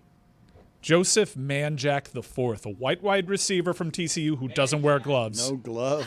That's good. Really good. Give me some music here for Lucy's Internet Minute to close out the segment here. She's at Notre Dame this weekend, Fighting Irish, Boise State. Give us an Internet Minute here to keep me and Cody younger than we actually are. So, unfortunately, the internet was not as strong this week as it was last week. The Rapture really was like just a great way to start. I haven't heard from any of the non-Raptures, but I do have some pretty sad news. I hate to break this to our show audience, to you all. Keith Urban and Nicole Kidman have separated. That came out. That was shocking. They have been together for 19 years. No one really knows what happened. Keith's side said he initiated it. Nicole's side said that she was trying to make it work, and they need to fly all the AMC flags at half-staff today, or half-mast. I don't know why I couldn't say that. That's my internet minute. Billy, your I thoughts? think that was like 20 seconds. I saw that this morning, and I was really sad about the fact that they were together for such a long time. And now that it's over. Also, Nashville's like a really weird place, right? Where like you could just go to the grocery store and Nicole Kidman is there. Yeah. It's a weird. I've never been to Nashville, but it doesn't seem like a city I would like. I'm just going to say that. I'm sorry. Oh, it's lovely. It is lovely. It's a great city. Nashville rules. Ask me about it tomorrow, but today it's lovely. We found a Rice player named Mobility. That's pretty good. As good as it gets. Don't believe you. That's pretty good. We looked. We triple-checked. MOH-bility. 19 years in, right? That's what they were together for, married for, Lucy? And think about what she went through with Tom Cruise. So you're like, no, Nicole, you deserve love more than anybody. So it was very shocking. But let me remind you, separated is not divorce. I know divorce. My parents are divorced, and they were never separated. They were just straight up divorced. So they could still get back together. We will talk to you next week. Thank you, Lucy. Appreciate the insight. After that amount of time, I think I wouldn't give up. I'd just be like, this is what it is. I think after that amount of time, you know that it's over. I think you're just like, it's just. I don't know. Let's get to the I'll end just tell together. you, I can tell you confidently, my parents are not getting back together. Oh. But Nicole and Keith might. News break. I have one more nerdy football question for Lucy. The SEC is basically the ACC with bigger budgets and a better publicist, because that was an ACC-ass weekend for the SEC too. Everybody that they tell you is good, all of a sudden, one weekend passes, you have all sorts of questions about. I've been really liking what I'm seeing from Mizzou. Does Mizzou have what it takes to really surprise? Ahmad Ardi is an incredible running back. They have an easy schedule, like by SEC standards. I think what is so interesting about Mizzou is if you look at what happened to Penn State this weekend, had they had Bo Pribula, I think that game would have gone differently. Like Drew Aller kept them in at parts, took them out. Like Bo might have been the better quarterback out of the two of them. He's so dynamic, he can run. They're an Eli Drinkowitz team. They're going to have a real fun offense, and they're really not playing anybody this season. Like, Mizzou is very much still in the fold, but the SEC is you're right, it's very ACC, it's very Big 12. Like, it's all over the place, and I think we just keep telling ourselves that it's so great because, like, that's what we've always been told. We're like, I think it's very clear right now the Big Ten is the best conference in college football. One more And not 'cause Iowa's in it, nerdy football question before we get to Darren Waller. Give me the stat of the day music here quickly, Chris Cody, before I get to it and before I ask Lucy about Georgia's quarterback situation. Start of the day, start of the day. This is start of the day. Start of the day, start of the day. This is start of the day. Start of the day, start of the day. This is start of the day. Start of the day, start of the day. This is start of the day. Mike Ryan was blaming Georgia's quarterback situation and Kirby Smart for not staying with Carson Beck. But the 13 third downs that Alabama converted against Georgia is the most any team has converted against Georgia in more than 30 years. Do you agree with Mike Ryan that there are 6, 7, or 8 better quarterback situations just in the SEC than Georgia's quarterback situation? Yeah, I think I would agree with that. Just like off the top, like Lenora Sellers, Ole Miss probably has 2 quarterbacks better than what Georgia has right now. I think you saw a little bit in this game of kind of what Carson Beck dealt with last year, like drop passes. I think Georgia's real issue is their secondary. Like Alabama was cooking them through the air. When you're throwing a bubble screen to a 350-pound offensive lineman, you're just in hell. That's just what's happening. We will talk to you next week, Lucy. That is a really good wide receiver room that they got in Alabama. They got 3 excellent dudes out there. That's like Washington Husky wide receivers. So I guess Kalen DeBoer can recruit wide receivers a little bit. Thank you, Lucy. And they're throwing to offensive linemen. We cannot forget that they're doing that. That's insane. Do you hate Caden Proctor? No. I wish him the best. It was a screen pass. I can count on a 350-pound person to catch a screen pass, and then it was great fun watching. Do you know how odd it is to watch Georgia's defenders specifically look like 6th graders trying to attach themselves to somebody? I mean, was that? It was so funny. There's nothing you can do. No, what are you going to do? He just leaned forward, and everyone kept bouncing off of him. And he was athletic with it. It was just crazy. It was the funniest thing I've ever seen. Ryan Grubb's back in his bag. I'm excited. Again, the person catching the ball was 150 pounds heavier than everyone trying to tackle him. And they spent so much of the broadcast being and that's the skinniest he's ever been. He finally dropped down to this weight. Thank you, Lucy. Appreciate it. Bye, y'all. So Greg Cody was very comfortable earlier in the show calling someone a nerd, and Rex Ryan called Mike McDaniel nerd boy. Rex Ryan is publicly, as an announcer, meaner than most. I don't think he's in a position specifically. He is. He seems mean, right? He is mean, but him calling someone else a nerd as if he gets to be the cool one when he's got a van full of pizza boxes, fake teeth, and a foot fetish. You get to be the cool one? Let's hear Rex Ryan here talking about Shedeur Sanders and being mean. Stefanski is one of an outstanding coach, all right? But why the hell isn't he putting Shedeur Sanders? We're all waiting to see the Shedeur Sanders be the guy or Gabriel, whatever. Something's missing. Something's missing with this kid. This kid talks. He runs his mouth like I could be a starting quarterback with his arms crossed like this. Get your ass in the front row and study and do all that. If I know, the whole league knows. Quit being an embarrassment that way. You got the talent to be the quarterback. You should be. You should be embarrassed that you're not the quarterback now. Him saying someone else runs their mouth. Really put his foot in his mouth there, huh? I mean, he is paid to do it here. He is, but I'm going to go ahead and defer. I understand we all have our opinions, but I'm assuming Flacco's the starter because the coach is seeing things that we're not seeing. He's got more invested in this need for winning than the rest of us. My guess is that the young quarterbacks aren't ready. I mean, maybe Shedeur does sit in the front of the film room. Like, how does he know?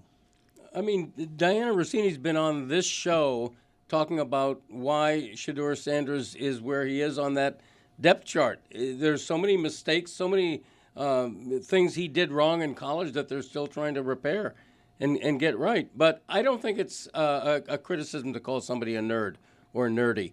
I think that's a compliment. I think in the context of NFL coaches, okay, it's a scale, right? Up here on the macho end of the scale, you have the Dan Campbells, you have the Mike Tomlins. Down here, you have the Mike McDaniels and the Liam Cohens. Visually, just visually, they are nerdy, okay? If you take that as a criticism, that's on you, not me. What are you doing to Liam Cohen? I think he's nerdy. He's like a big guy. I don't care size. I mean, visually. They're doing great for what they're working with. You think it's a compliment when Rex Ryan calls Mike McDaniel nerd boy? Yes, because nerdy conveys intelligence. The nerd is the math whiz, the science whiz. If you're called nerdy in high school, you know what? It's the football player, the thick-necked football star calling you nerdy because he's jealous of your intelligence. When I call Mike McDaniel nerdy, look, he's nerdy visually, but he's got a mind. Speaking of thick necks, we've got Darren Waller on, and I was telling you when the Dolphins signed Darren Waller that what I saw from him from the Raiders was someone who was unstoppable. It was really nice. It was a really nice story last night to see Darren Waller catch 2 touchdown passes. A man that size catching that pass on 4th down in the back of the end zone. That was a great pass and a great play all around. I want to welcome Darren Waller to the show. Congratulations on last night, Darren. You also recovered the onside kick at the end. I'm wondering, given what your journey has been the last few years, my guess is that you felt some pretty seismic joy at being able to contribute like that your first game out for the Dolphins. Yeah, I'm not going to lie. I felt like I was on drugs most of the night. It was kind of crazy. But yeah, definitely a lot of joy, man. Like I've always been talking about getting back to the joy that I felt like when I was a kid, like the pure joy, getting away from like the numbers, the stats, just like being present to the moment and enjoying the game in the moment. And that couldn't ask for more. His first game back is crazy. Can you condense for us your journey over the last 5 years? Because it was a really nice story to see you go from, in New York, it sounded like you had lost some of your love for football. You left football, and now you've returned to football this way. Take us through your feelings and the articulation of what the last 5 years have been like for you. Yeah, last 5 years, 2020 was the year where I had over 100 catches and made the Pro Bowl. So that was like peak career. And then 2021 was when the injuries started happening. 22 was hit by injuries. 23 was hit by injuries. Still productive years for when I was on the field, but the injuries were really holding me back. And that was kind of frustrating me. Life was just frustrating me. I feel like I needed to step away. And I feel like my higher power was leading me in a different direction. And I feel like going in that direction allowed me to come back to appreciate football, just a cleaner vessel, you know what I'm saying? And, still having something to provide, just still trying to be a teammate that, guys can look over to me and know that they can count on me to make something happen, whatever my role is at any given time. So, yeah, it's just crazy to be here. And getting into camp, like, first 2 weeks of training, after I signed with the Dolphins, I blew my quad out, damn near tore my quad from my hip. So it was like, what is going on? Not trying to piece together, like, what this journey is supposed to be and not having the answers in the moment, but having a night like last night, just battling through the rehab and the humbling of just watching guys go through camp and not being able to be out there. It was just a crazy journey, man. It's been so many journeys in my life like that. If you had to choose a reason that you left football, would it have been physical pain or mental pain? Which was more responsible for making you leave? It was more mental and emotional. Physical will definitely contribute to it because it was just frustrating. I couldn't really feel like I could find answers, I guess. And maybe the mental and the emotional contributed to it, but it was like I found myself still at the same spot. Like, when I was out the league for all the drugs and drinking I was doing, it was like, I don't know what I'm doing with my life. I feel like my life looks great on paper, but I don't know what I'm doing. And I felt that same feeling in 2023. And I was like, I need to, go into another chapter of reinventing myself and healing and growing. Like if football is really meant for me, which I didn't think it was, like I thought I was done for real. And, but it opened the pathway, like I said, for my higher power to lead me back into this when I wasn't even necessarily looking for it. It just kind of happened organically. So, but yeah, to answer your question, it was definitely more internal. You've been very open talking about the darkness that you were feeling. What are you comfortable sharing on the drinking and drugging and what kind of coping you were doing there to self-medicate? Oh yeah, back in the day, man. Yeah, I mean, smoking weed, drinking, Percocets, like painkillers was my number one. Xanax, cocaine, you name it. Anything that can just give you a feeling and allow you to escape whatever the craziness is going on the inside, I wanted to be a part of. So it was a wild journey before getting sober. The Giants was the experience of not being a 100-catch person anymore because you really were unstoppable with the Raiders. You were always open. Cornerbacks and those people are too small in the secondary to cover you. Can you take us through specifically how it is you went from 100 catches to losing your love for football? Like how gradual was that? I mean, I could even look back to moments in those seasons. Like I always tell people this story.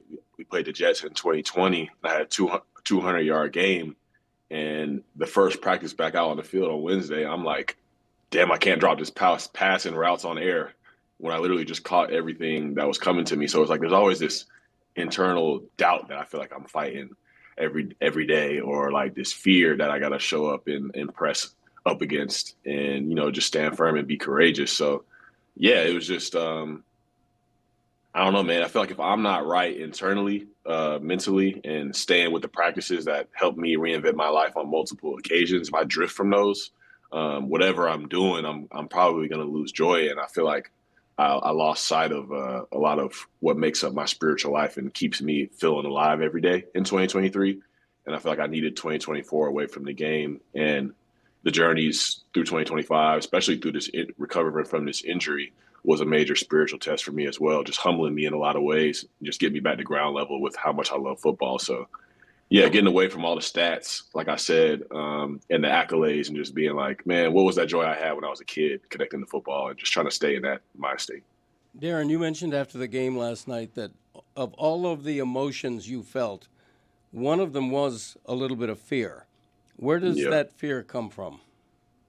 I think just being human. I feel like being afraid most of my life. That's why I was coping with the things I was coping with. A lot of times I was just afraid. And, just being out of football for almost 2 calendar years. It's a violent game. It's a fast game. These dudes that are coming in and out of the league, I ain't played against most of them now. I think I'm the oldest dude on my team. And, there's a lot of young dudes. They get faster, stronger. And it's just like, can you keep up? Like, can you still do what you did? Because my prime years that people may know me for was 5-6 years ago. So you can't necessarily rest on that. You got to earn it every day. You got to earn opportunities like last night. So, yeah, I feel like fear is in question. Like I was sitting in my apartment yesterday before I went to the game. Like I'm really about to get hit. Like we're just about to see what happens, and not trying to play everything out in my head and try to make sure things go the right way. It's like I've always been able to adapt. So let me just stay in the moment. My fear always feasts on me either being in the future or being on something in the past.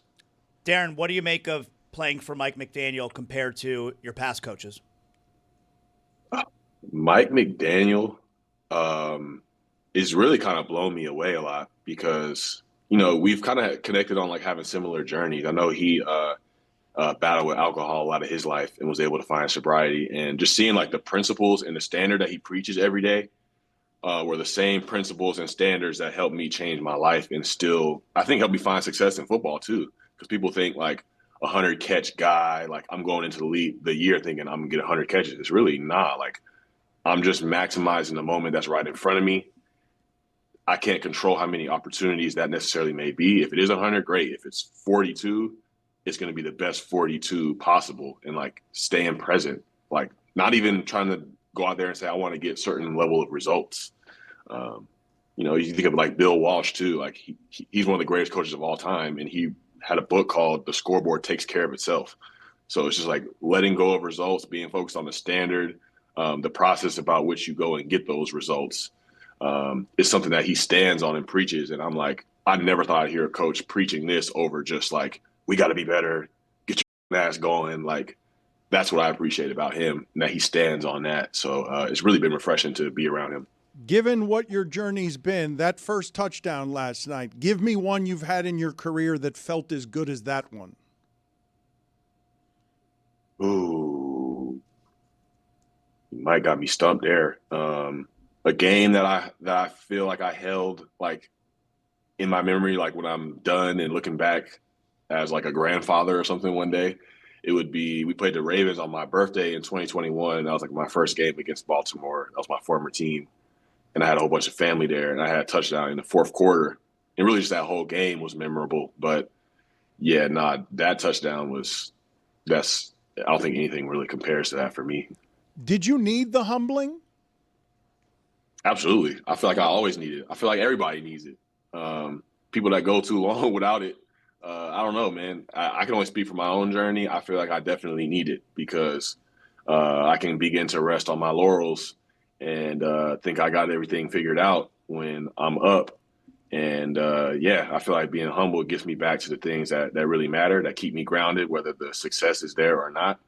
And yeah, I think I'm always going to need steady doses. I'm not going to like it when I get it, but nights like that, like last night, prove that there's a process and nothing that happens to me or in my life isn't ultimately happening for my good. What did you miss in 2024? Man, it's a good question. I definitely missed the like locker room camaraderie, like having guys like you could just laugh with, cut up with every day. Because 2024 was like, you know, I had some solid friends around me, but it was a lot of time spent alone. A lot of time spent doing a lot of hard work on the inside of myself. So it was a pretty lonely time, I would say. So that locker room, just joy, just like jumping and just being happy and playing pranks on people and all that stuff. Like I hold that with so much more gratitude now. And yeah, just being in the mix, being in football and knowing that I have some gifts that God gave me and being proud of those and being to going through the ups and the downs of that come with having those gifts and saying like, yeah, my feet are planted here. I'm approaching this with a whole different perspective. Like I needed to miss it. I think. I feel like most people, we don't appreciate things while we got them. They got to be gone, I guess. So, yeah, I would say that. What else did you realize that you hadn't appreciated enough? I don't think I appreciated the past versions of myself enough. Like, I never realized how passively critical I was of younger versions of myself, like the younger versions of me that were doing drugs and drinking and getting arrested and being in trouble and stuff like that. But those younger versions of me were just in pain and trying to do the best they could to get through the experiences that he was going through. So I got to show love to that younger version of me from college, from high school, from middle school, you know, really intentionally form that relationship with the younger versions of myself. I wasn't necessarily doing that. I was so self-critical of myself and still can be. So that's like a full-time job of just not trying to beat myself up. Darren, how bad are the Jets? Man, the Jets, bro, I kept looking up at the screen. I was like, bro, they got so many rushing yards. Like they were moving the ball, bro. Like they were efficient and, you know, they got talent on defense. They got a great coach leading them. So, I mean, I think it's a matter of time. Like they got the leadership in place to, you know, correct some of the things that aren't necessarily going their way, man. So they're a good football team and they fought to the end and they, you know, had chances to win that game and to, you know, go up. That fumble in the beginning, I feel like was huge too.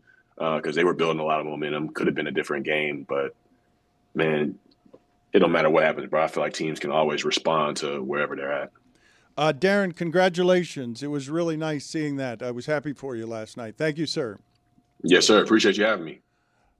The stat that I saw was when he speaks of rushing defense, and the reason that I was telling you that they were getting gashed is the Dolphins are allowing almost more than 5 yards per carry. Yeah, terrible. There can't be another team in the league allowing 5 yards a carry. You allow 5 yards a carry, you're going to lose most football games. Yeah, I think part of that is dropping back in coverage, though, because you know your cornerbacks are so bad, and you have 3 cornerbacks injured. Smart move, Darren Waller's answer there. They play the Jets again. Yeah.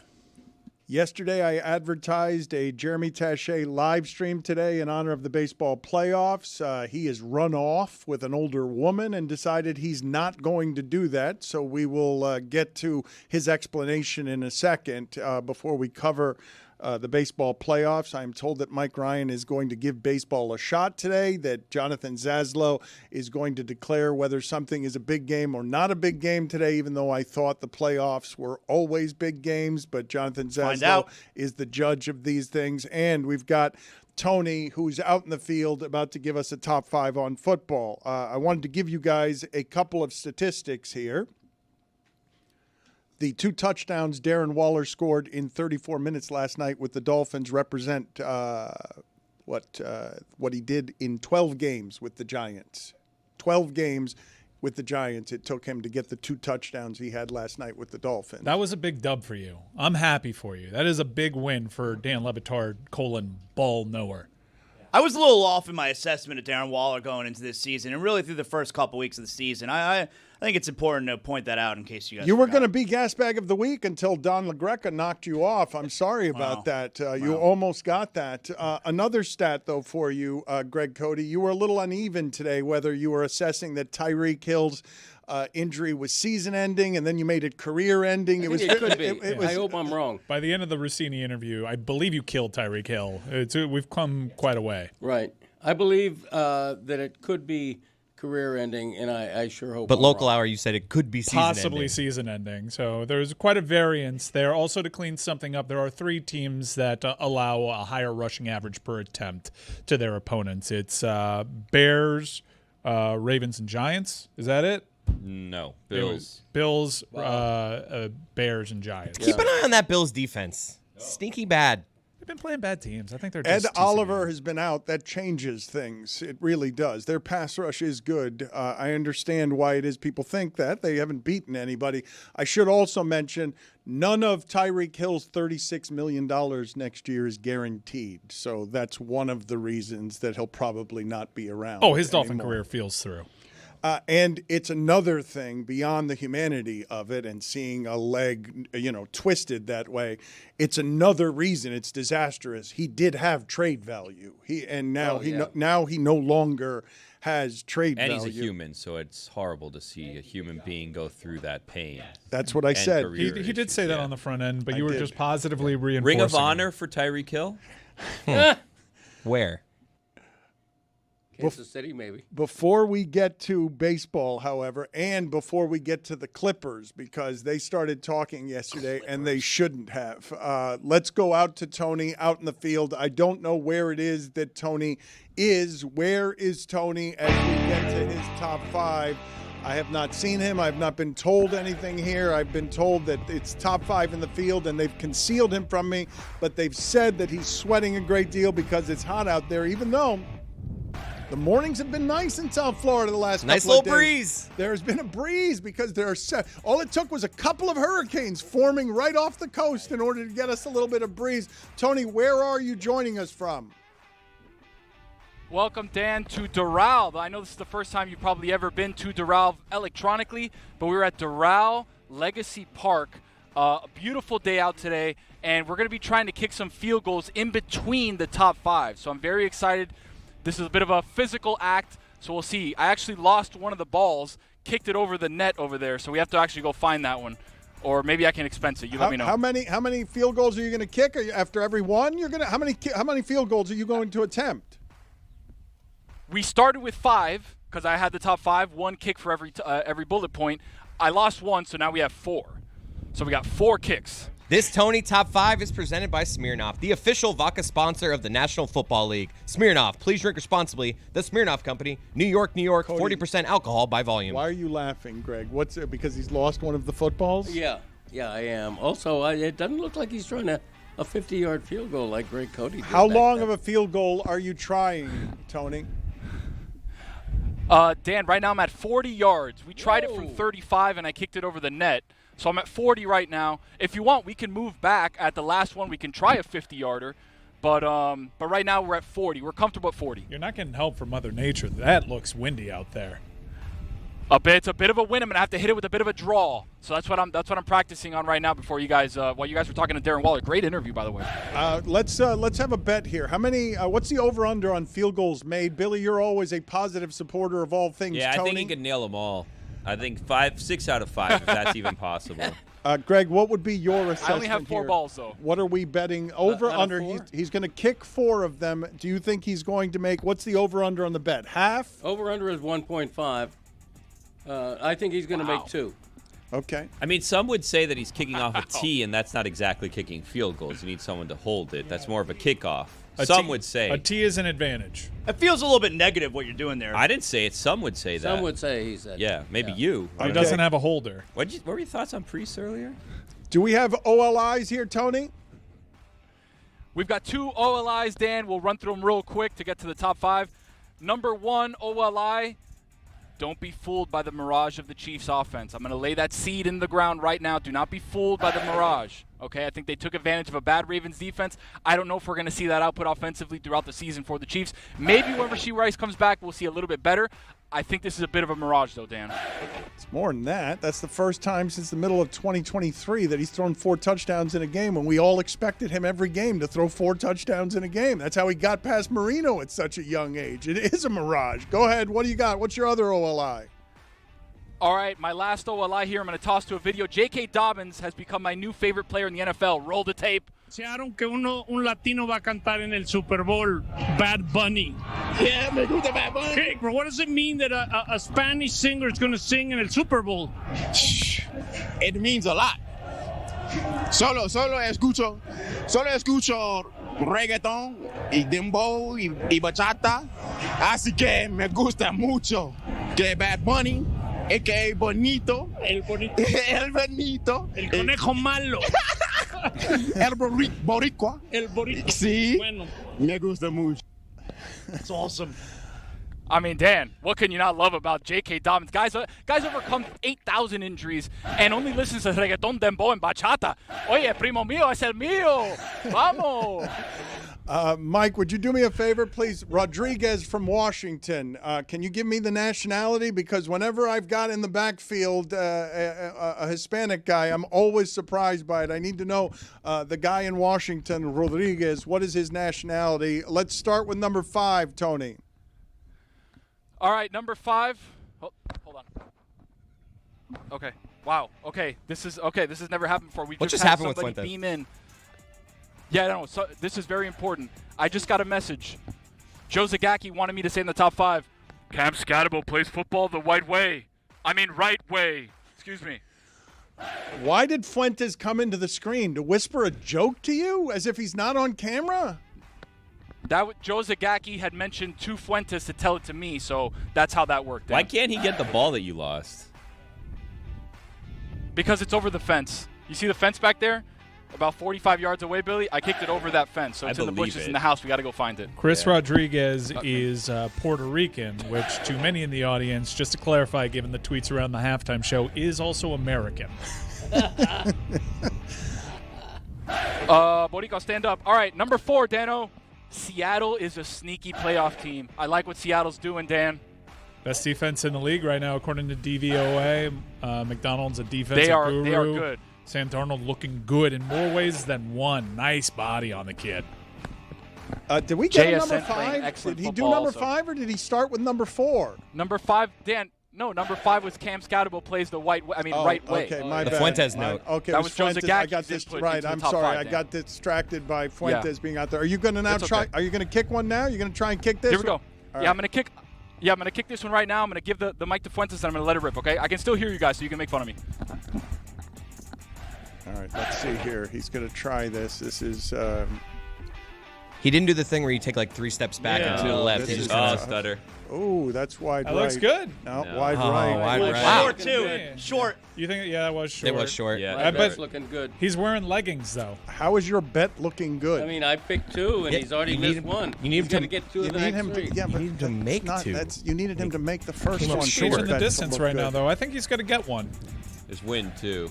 It's tough, guys. It's tough. It's really easy from the studio. No, it's hard. It's not easy 40-yard from field here. goal is hard. Greg Cody, one of the most ridiculous things ever said on the show is a 65-year-old Greg Cody saying he can make a 50-yarder. He would have that I day did. had he at one not gotten point. hurt. I- Yeah. I wasn't old at that time. Yeah. The hips look good though. Fluid. Yeah. I like your gait, pal. Number 3. You got that good Thank you, buddy. gate? Number 3. Yeah. Well, first of all, what are you even doing here? Well, after the take you had yesterday, what are you even doing there? What do you mean, what am I don't love doing? ball. About the Why are you on a punching? day after the Monday Night Football? What are you doing? You still believe that players should be allowed to punch other players during the game? Are you crazy? Yes, the ball. Yes, the ball. Punch the ball, but if you miss the ball and you end up punching a player, that's got to be a penalty. You can't run around punching guys. Bad take. Bad take. Number 3. Speaking of playoffs, the Ravens are still going to win the division, guys. Whoa. Still going to win the division. That division sucks. The Steelers are not that good. I think the Ravens are going to come back. They're still going to win the division. They're still going to make the playoffs. Rossini says no. Take off your headset and try again. Let's see if Greg Cody will say he's looking good after he misses this one, too. Tony, try the 3 steps Yeah, back you gotta to measure. the left. Measure, dog. No, you're just going straight. There we go. Come on. There we go. Now There we're talking. you go. Yes. Yes. Yes. You already. Oh yeah. He did skip a step. It seems. Yeah, it's your fine. foot's going to be off. Counting's hard for some would say. Is that negative from Billy? Oh, man. That was all Isn't it? wind. That was wind. If I've ever seen it. Yeah, that was far to the left. This is very It's a bit of hard, wind though. here, guys, Yeah. as you can tell. How close were bit you of when wind you here. kicked it over the fence? Good job, allegedly? Fuentes. 35 yards, so it was just 5 yards further up. It was just not easy. Number 2. Number 2, Giants landed a bullseye with Jackson Dart. Did they? I don't think. Did they? Yeah. No, they did. They did. They upgraded at QB1. It could have been worse, Dan. They upgraded over Russell Wilson. It could have been worse, Dan. 100%. 100%. Let me explain All right, to here you we go. something Let's try. before you go here, Tony, about Jackson Dart, because I didn't say this about what he did during the game yesterday. I mentioned that he punched a dude with a stiff arm. He danced in the end zone on his touchdown. He had a moment in the concussion protocol, and also on a third down call, running play that he didn't like, he started screaming on the field at Dayball. That, on a rookie, is balls. The attitude, he's got the attitude, but they ran the ball an awful lot. I don't trust that. I'd bet the Saints and your beloved Spencer Rattler to win his first game as a Saint this weekend. Number 2. What are we on? No, number I got a 1? kick for number 2. Here we go. Yeah, I got All a right, kick for you got number a 2. kick Here we for go. number 2. He's got to make this. Remember, 3 steps back, Tony, and then 2 to the left. He's not measuring. He's Wow, got you to don't make care. both of these. Greg, your bet's not looking good. He's got to make this. I don't then think I'm he's in. going to make any It's a of them. vibes thing. He thought that it'd be 5. I think he's getting this. No, that's far to the left. Very short, too. No, Deli. I don't think it's short, but he's hurting because he is an athlete. He fancies himself Nice. our best athlete, even though Chris Cody has his objections, and He's so does proving Billy. it today. Yeah, look at him. He's doing that ashamed thing where right he's holding now. his back now. Be careful. Yeah, he's Careful, Tony. You don't want to Deli get hurt. man. You have a baby. What if he goes old school and kicks it straight on? Yeah, well, my dad tried that with the 50. It didn't work well. Or a drop kick, like drop it on the ground and then the old Bledsoe. Throw it. throw it? That's a pooch punt, right? Like I can't do that. The old That's too Bledsoe? far. Yeah, he did that in a game against the Dolphins. Was it? Drew Bledsoe did? That was Flutie. That was No, I Flutie. think that was Doug Flutie. Yeah. Yeah, you know. Okay, the Bledsoe, as I like to call it, when Flutie does it. He said, she said. Number one, Tony. Number one, Dan, the old dog Matthew Stafford still has it. That's the And what I truth, mean man. by it is, everybody? Balls. Balls. Still got balls, the old dog. Matthew Stafford still getting it done, Dano. That's Tony's top 5. Here we go. The old dogs still got balls. Come on, Tony. Let's spin it. That's Put saying. it on the poll at LeBatard Show. Does the old dog still have balls? Here it is. Come on, Tony, make one. Rooting for you, pal. Tony's Are you going to feeling do this. straight on? Yes. I honestly think it's easier if Fuentes held with a finger. I think it's honestly the T. I don't think helps him here, if I'm being honest. Yeah, it gives him elevation. It's important that you be honest about these Thank you. things. Here we It's go. not enough room. It's a beautiful day in Doral. Come on, make one, Tony. I could make one. Oh, what's happening? What happened? That's okay. That's okay. He Give didn't him a like chance. it. He's hurt. He didn't. It's okay. We get it. Yeah, he's just pointing at his leg. He hurt himself. Did you pull something? Yeah. Oh, my God. You can't do that. No. Switch legs. He pulled something. Don't make him do it. Don't make him do it. Cart him off. Cannot be real. Somebody thought he could do this. Don't make Wasn't him even on a kick. Cart him off. Blow kisses. How? No. No, this can't be real. That's you still kick, pal. No, that's a human resources issue. We can't have him injure himself more. I'm already That was probably pathetic. liable. For those of you in the audio audience, he went up to the ball and then just walked off and hurt himself and now is laying on his side on the 45-yard or 35-yard line. Pointing to the lower point of his hip. That is right soft. hip. I'm sorry, That is Tony. We'll baby check it. crap Maybe a soft. groin injury. Was that a bit? Is he trying to fool us? Okay. I think he I feel legitimately is. No, I think he's hurt himself. something. Come on, do you not Better be know off the Tony? bone. His You think- ego's hurt. He would Let's be never honest. back Better away be from off the that. bone. He's hurt. Okay. Yeah, I don't care if I'm worried hurt. I'm about still him. kicking that ball for the audience. Yeah. I will tell you that this is dad body situation is what's happening here. He used to be You got to a blame young- the kid on that. I'm a with young you. man and an athlete, and he's not resting enough. He's not getting enough sleep. He's not eating correctly, and he's not the athlete that he used to be. Pathetic. Great Oh, teammate, man. Dan, you are. I'm sorry to say all of that. Was that but positive? that's Yeah, what he we said are. that positively. Yeah. As a matter of fact, I said great teammate. Yeah, and I'm sure Tony's warm-up kicks were amazing. and He's he made all wearing of them. spikes. This is pathetic. Custom spikes. It looks like too. Those are spikes. Jordans? Those Yeah, are, those are Jordan Jordan spikes. spikes. Those are really good shoes. All right, can you play the song that makes fun of Cody about the time that he delusionally thought he could make a 50-yard field goal and then just injured himself? I've never seen Cody in the flesh, but he sounds like he's 80 years old.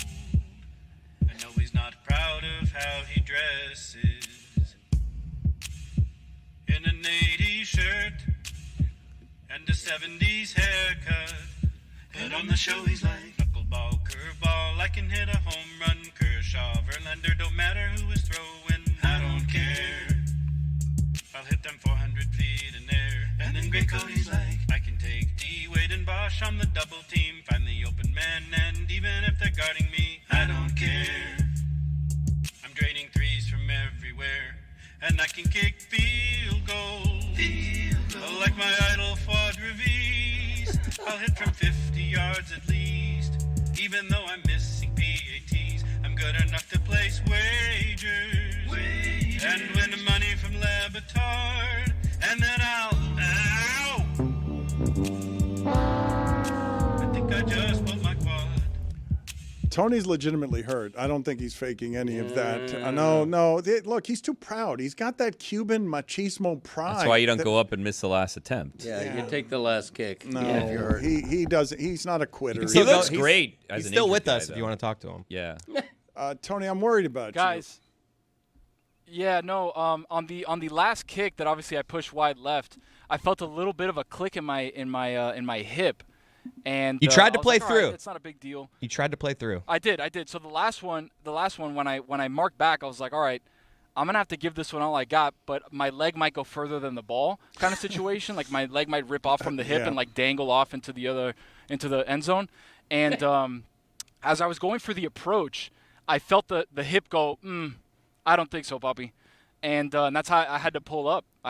Guys. I'm sorry. Real ones say not today. I know. No hoy. The great ones do. The That great didn't feel ones. very positive. Yeah. No, the I'm great talking about ones- the great ones. The great I'm just ones letting feel- him know what the great ones say. Yeah, to That try to implies inspire he's him. not a great No, one, I'm trying to motivate him. It's I not know that Tony's positive, great. man. What do you mean? I think you're gonna No, have to that's do what I this. mean. You're gonna have Right. to do this again tomorrow. No, You just falsehoods. failed. I No, said the no, great ones no, say, I'm trying to no, motivate no, him. no, I don't understand what you that guys are wasn't doing. I don't know. That was not positive. didn't You feel very failed. No, you positive. tried to be positive today. You failed. You're out. You got to do it again tomorrow. That's what you Tomorrow, get. say 0 words. That's what you get.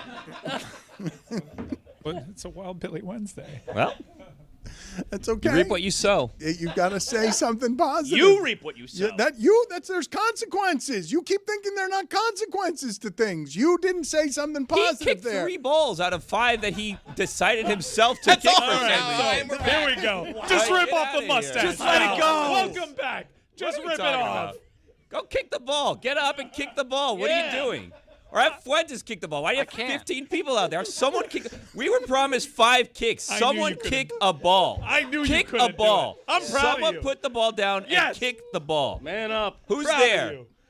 Or woman up. Whoever's out there. Is Rose out there? Rose, kick a ball. We need a payoff, pal. Someone. Where's Danny? Kick a ball. All right, Fuentes, you want to give it a try? Fuentes going to kick Oh, the ball. he's been waiting for it. Yes, No, he's been no, dying. Fine, No, I'll he's do been it. dying. Boom. Fuentes Cut the If he feed. kicks No this reward. ball, he gets No. Tony's Come on, family. let Fuentes do it. Look at that lettuce, though. Looking That's great, good. Liz. Let's go ahead. Look at those calves. Fuentes wasn't ready for this. Do you Not the ones realize from how Cleveland. great it would be if Fuentes Some made nails it? it. Calcium, right? This is so Fuentes, good. I am begging you to make Look, this he's kick. got good form. I'm He's going down. begging Going you to make straight this up. kick. You're about to have 2 injured If employees. he puts the right arm up here, Here we go. Come on, Fuentes. oh wow. This is just like Luke Rosa. Oh, Just like pot-bellied Nick Folk.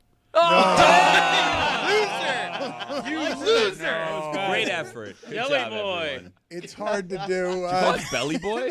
Jelly boy. Oh. Slicing it. Whoa. Slicing it.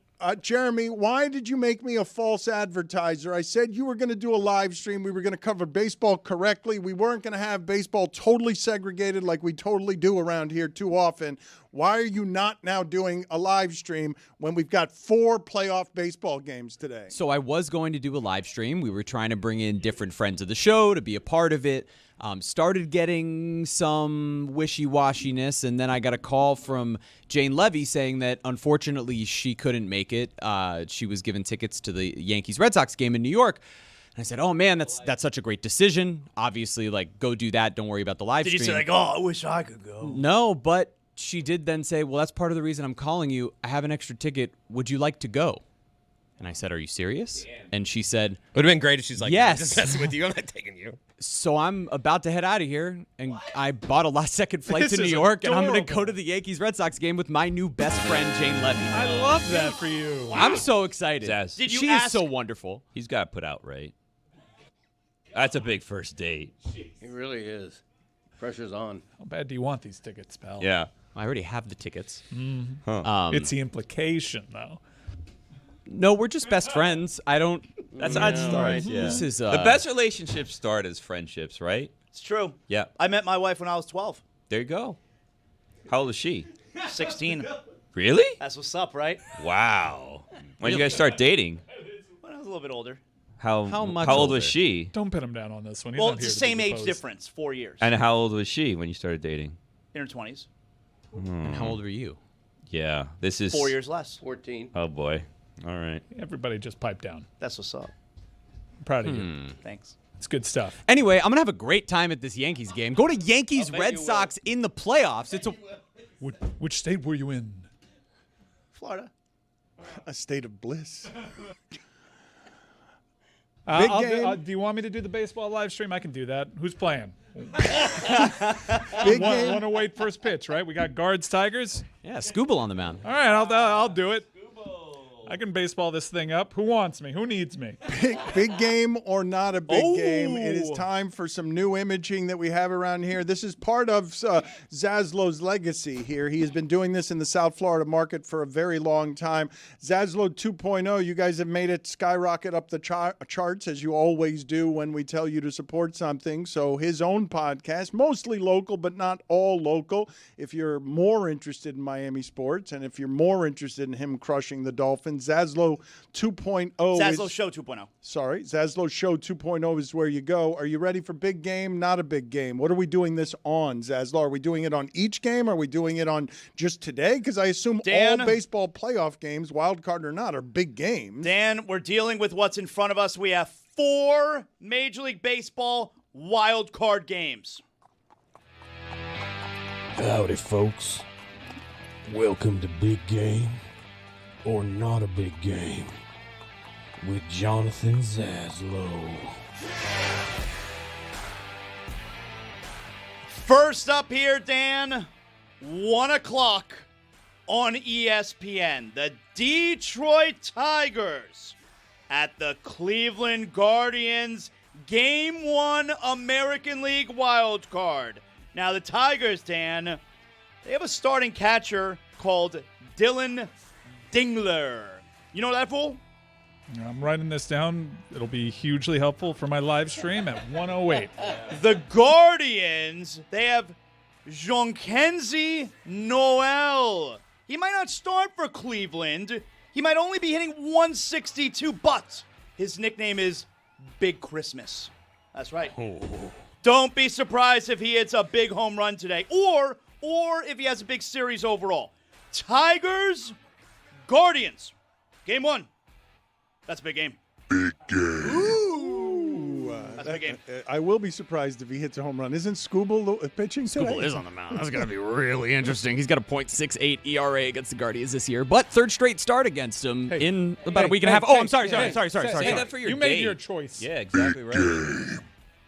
Next up, 3 p.m., ABC, Padres at Cubs. Game 1, National League Wild Card Series. Now, this game, like you heard me say, it's on ABC. That's a little bit weird, right? But you know what that means. Padres, Cubs, Wrigley Field. That's a big game.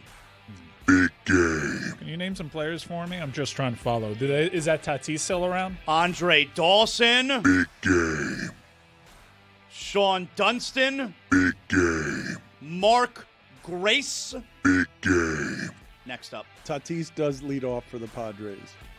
6 p.m. Did Kyle Tucker figure it out? ESPN. Red Sox at Yankees.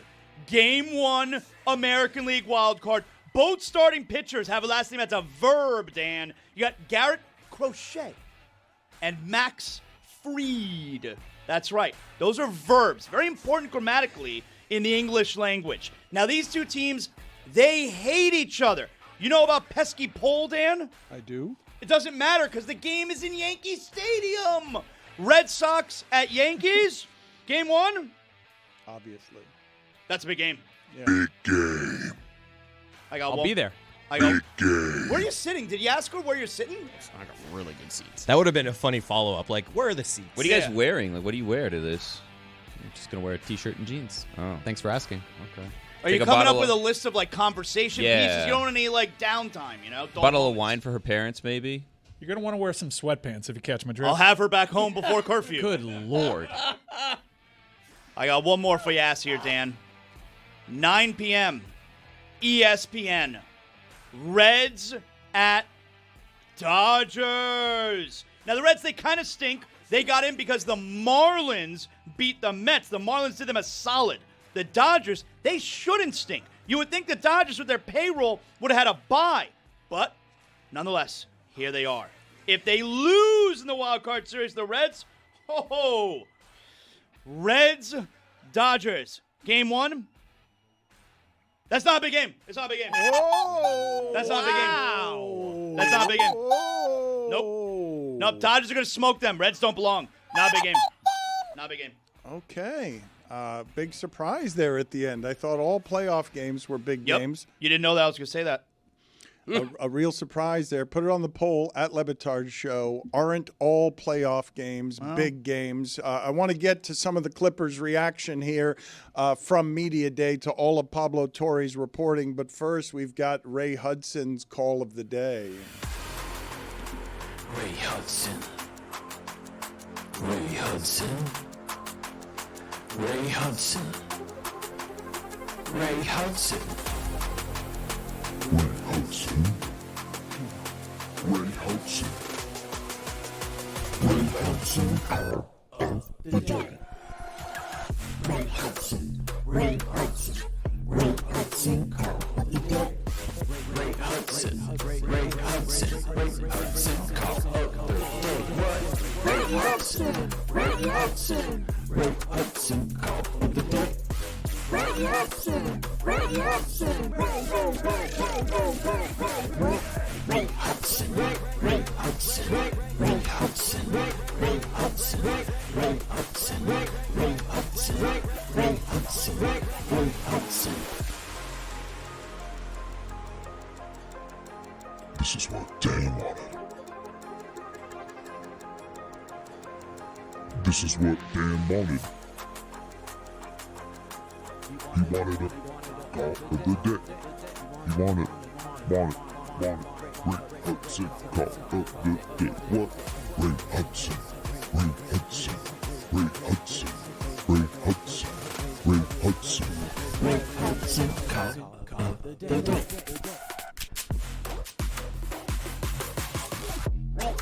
Hudson, Ray Hudson, Ray Hudson call of the day. Ray Hudson, Ray Hudson, Ray Hudson call of the day. Ray Hudson, Ray Hudson, Ray Hudson call of the day. This is what Dan wanted. This is what Dan wanted. This is what Dan wanted.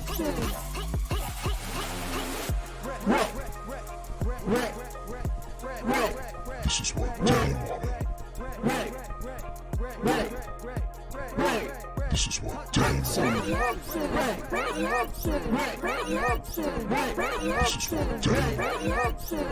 wanted. Hudson call. This is what Dan wanted. Here's a whipped in ball, beautifully delivered again.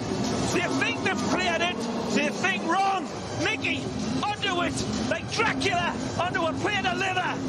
And he absolutely detonates this. One touch to control. Second one to send it home with a dozen roses tied around it. Have Roy just say the word week, and let's make it call of the week. We're going to run out of calls to try and get to the World Cup. No, that's crazy. We've got to just put Roy's voice in there just saying week. That reminded me on my dad's podcast this week. He called the Monday night game last night between Jets Dolphins the game of the week. Yeah. WEAK. Yeah. Good line by him. He's a writer. The Greg Cody Show featuring Greg Cody.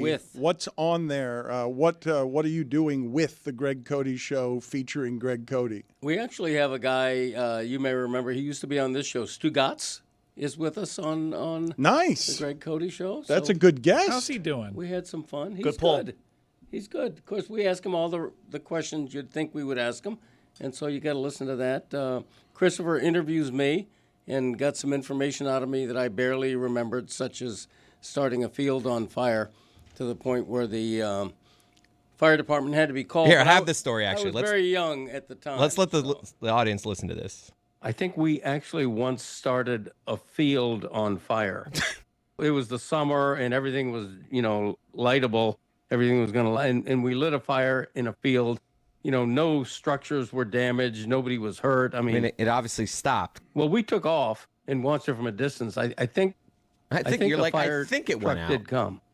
A fire truck came. Yeah.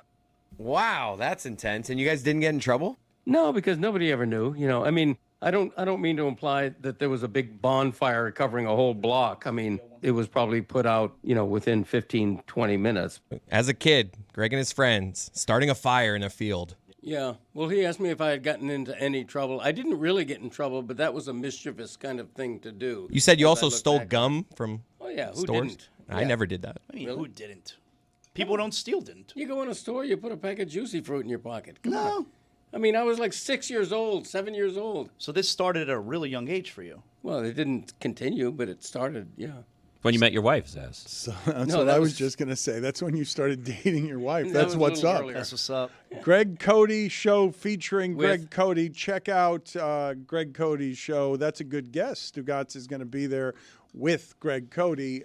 Can you get for me, please, some of the sound from Clippers Media Day? Lawrence Frank talked, and also Ramona Shelburne.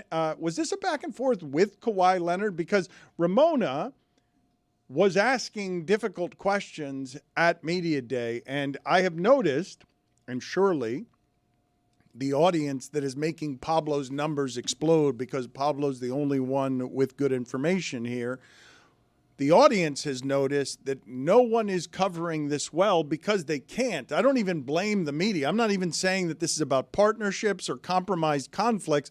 It's just too complicated a story for much of the media to be able to cover it correctly. And so you've got a whole bunch of people refraining from covering it, and it's conspicuous in its absence. How is it? Pablo's laid it all out there in really digestible ways. I don't think it is. I think what makes it difficult for these media companies to cover this is because the NBA basically has partnerships with all of them, and they don't want to talk about this. But in terms of being easy to follow and report on, the reporting's been done for them. It's not like networks don't talk about stories that aren't reported initially by them. So I don't buy that. I think something larger is at plays as. I found myself really, I don't know if angry is the right word, but I was certainly annoyed watching the response from not just the president of the Clippers, Lawrence Frank, but also specifically Kawhi Leonard. So they're doing media day, and Kawhi Leonard is up there, on the podium, and Ramona, like, it's not a one-on-one, it's in the regular press conference setting, but she clearly, it's like, hey, everybody kind of, step aside. Ramona's got a few questions here. What is your understanding of the endorsement deal that you had with the company that's been talked to Aspiration, and did you perform any services for them? When you say understanding, what do you mean? Like of the contract you signed and how much money you were to receive, what you were supposed to perform for those services? I understand that full contract and the services that I had to do. Like I said, I don't deal with the conspiracies or the clickbait analysts or journalism that's going on. So that's what it is. Well, I think the allegation was that you didn't perform any services for them. Is that accurate, or did you? I don't think it's accurate, but it's old. This is all new to you guys. The company went bankrupt a while ago, so we already knew this was going to happen. So you were named as like the largest creditor in the bankruptcy filing, right? Did you actually get the money that was owed to you in the contract, or? No. But the company went belly up. It was fraud, as everybody knows. If you want any more questions or more details about that company, you need to ask the owner or whoever else is involved in the fraud that went on. Right. I think they said they owed you $7 million or something, right? I'm not sure. I gotta look back at the books, but no, it's more than that for sure. Do you have any idea of how much you actually made on that? No, it was like 2, 3, 4 years ago. Yeah, like the whole thing made me really angry. I mean, first off, he understands the full contract, but then, when he's asked did he perform or not perform what he was supposed to for the endorsement deal, I don't think that's accurate. Well, listen, man, if you understand the full contract, right, you know if you performed or did not perform what was asked of you. And then the whole, this is old news, this is just new to you guys. Kawhi, we're all just finding out about it now, all right? Not to compare it to a crime, because in his case, like, a crime was not committed here, but if we find out about a crime from a couple of years ago, you knew about it, we're just finding out about it now, so we're going to treat it as such. It doesn't matter that you knew about the crime that took place, and it was a few years ago. Like, who cares? You can't say not to compare it to a crime and then call it a crime. Well, he was given ample opportunity to detail and outline what he did to earn some of that money, and he didn't. Like, if you actually did, if this is a false story and you actually did stuff for this company to ostensibly earn all that money, you have every opportunity to say in detail what you did in a way that would be verifiable. It's all playing dumb. It's just playing dumb. Well, this was interesting to me. The Clippers had plenty of time to prepare for what they did yesterday, and I understand Kawhi being clumsy around this because he is not a good spokesman, not a good public figure. Not someone you would want to endorse your product? Not somebody that should be speaking about around accusations like this in a way that is sophisticated. Maybe he's just sparing us boring details. Like, Greg, what did you do day to day 4 years ago at the Herald? Like, you don't want to tell us everything you did. He's just sparing us. Here is the Clippers president, Lawrence, being the opposite of Frank. Has Dennis Robertson, Kawhi's uncle, ever asked for any extra benefits that wouldn't be allowable under the NBA salary cap directly to you? There's been a lot coming out about his asks. Yeah, look, Dennis knows the rules, Kawhi knows the rules, Mitch Franco knows the rules, and we know the rules. Is that a yes or a no? Is that a denial? Yes, we all know the rules. What? What? That's with preparation. Like they had weeks to prepare for this day, and that's the best they could do. Did you rob that bank? We know the law. Greg, you have updated odds on Darren Waller for comeback player of the year? Yes. All it takes apparently is one game and a couple of touchdown catches because he's now number 5 in the betting odds. From nowhere to number 5. Christian McCaffrey remains the sort of the habit favorite, even though he's averaging 3.3 yards per rushing attempt. So I think it's a wide open race. And out of nowhere comes Darren Waller. Who are the other? I'm curious. The other 3. You know what? All I have are All right. the favorite and Waller joining the fray. Where is the MVP right now? Yeah, Daniel Jones has to be up there. The MVP. Let me find. Does it have to be injury? It's injury. Yeah. Oh, yeah, so maybe he wouldn't be on there. You think it could be a player who's just crappy and then has a really good year? Joe Flacco didn't come back from an injury. Nobody came back from not playing, right? Because he wasn't good, and Daniel Jones was benched because he was not good. It can be either, though. It can be injury or not playing. But Josh Allen remains the prohibitive favorite for MVP, followed by Waller. Justin Herbert, who has surpassed Lamar Jackson for second place. All right, but Waller probably, closed the gap a 15 little bit, range, you yeah. think, right? I would think so. And Waller's a great story. I imagine that whoever votes for comeback of the year is going to be enamored of his story, being out of football, having a muddled past with drugs and everything, and all of a sudden re-emerging. That's a pretty good story. All right. Let's bring aboard our pal Juju. Juju, you saw Tyreek Hill getting carted off last night, and your thoughts were what? Yeah, it was definitely devastating, especially having such a great game.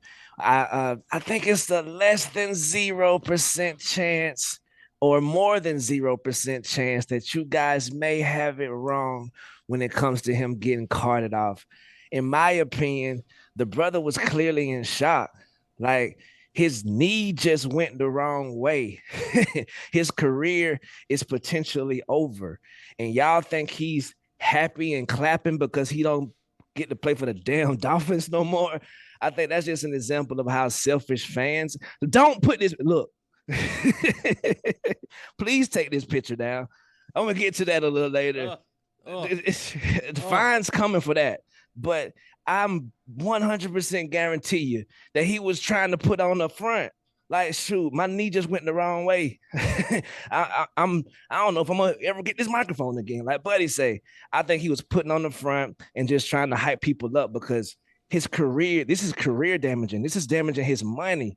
He don't give a damn about these Dolphins. He's not thinking about that. And I think that as Dolphins fans, y'all may have thought about your team a little more than the human in that scenario. He was holding up a number 1. Now that's a fair point. I think the overall sentiment though is a bit of a bizarre reaction, and maybe shock could help explain it. But strange, we don't necessarily see that reaction from someone getting carded all that often.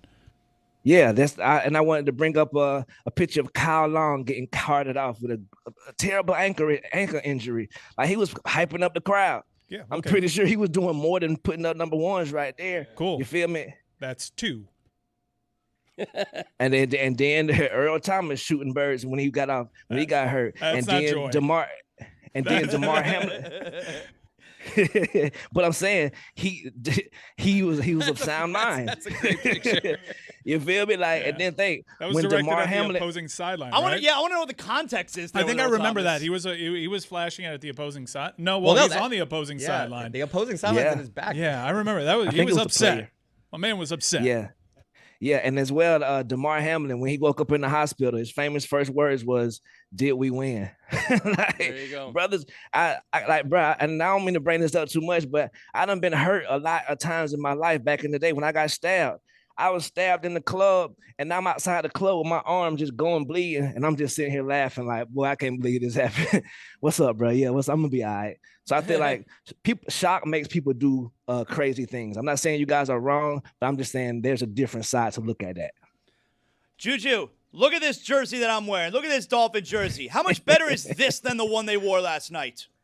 Man, I do love that jersey, Zaz. That's the classic jersey right there. I think the jerseys last night though was pretty cool. I think they popped off the television. Like I think it landed whatever they was trying to do, especially the brothers that chose to wear the either teal cleats or the orange cleats. Like I think it really popped. And I think it's also important to remember that this isn't for us middle-aged farts. This is for the kids. The kids gonna want to go to the school tomorrow and wear that black jersey. Mommy, can I please get $150 for this jersey?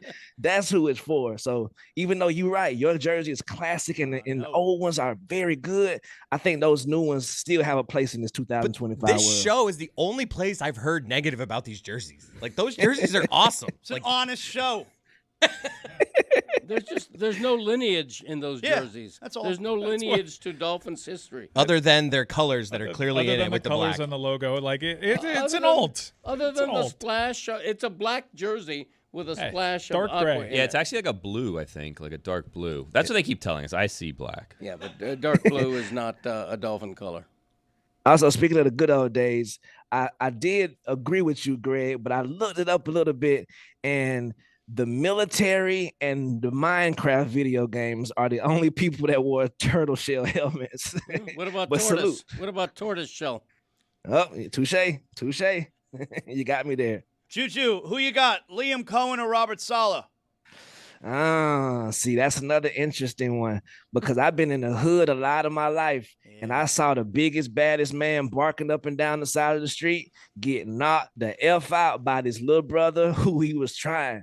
It's like when you walking out around these days, you think you're talking to a small guy that you can whoop on, but this brother knows jujitsu and 5 places he can break your arm in. So I wouldn't lean too heavy on Saleh without understanding my brother Liam Cohen background. You feel me? Duval. Also, too, when y'all was talking about the safety helmets, shame on y'all, man. It's not that we should make everybody wear the safety helmets. It's just that we shouldn't make fun of the people who choose to. Like, you know what I mean? Like, they want to be around for their lives, and their wives and their kids beyond football. It's like saying, hey, look at this idiot on the airplane wearing his seatbelt. We're in the sky. He's stupid. Like, nah, brothers, let's ease up on them folks. I'm totally cool with wearing the big safety helmet. The part of it that I don't like is how they have to like pull over the fitted cap. Like It looks bad. It looks like a Bobo helmet. Science needs to catch up here. Yeah. There are advancements coming. They just haven't been cleared for use. But the Guardian cap is just in its first form. But right now, looks goofy as all hell. Do you guys wear your seatbelt on a plane when the lights off and you come back from the bathroom, sit back? Like, are you buckling up every time? No. I've laid like the last few years. I'll just safety first. A plane has never crashed and someone survived because they wore their seatbelt. No, but I've heard about like little bits of turbulence where people fly up and hit the ceiling. Yeah, for sure. That happens. The last couple of years, I've become back in my seat. I'm putting my seatbelt on, safety first. What about you, Juju? Yeah, I'm usually keep it on until the flight attendant walks by and I'll take it off, and I just wanted to fool her right quick. Yeah, I'm with you, man. Put your seat a little back right before landing, just to mess with them. Yep. Juju, you got some polls for us here at Update? Let's do it, man. Yes, sir.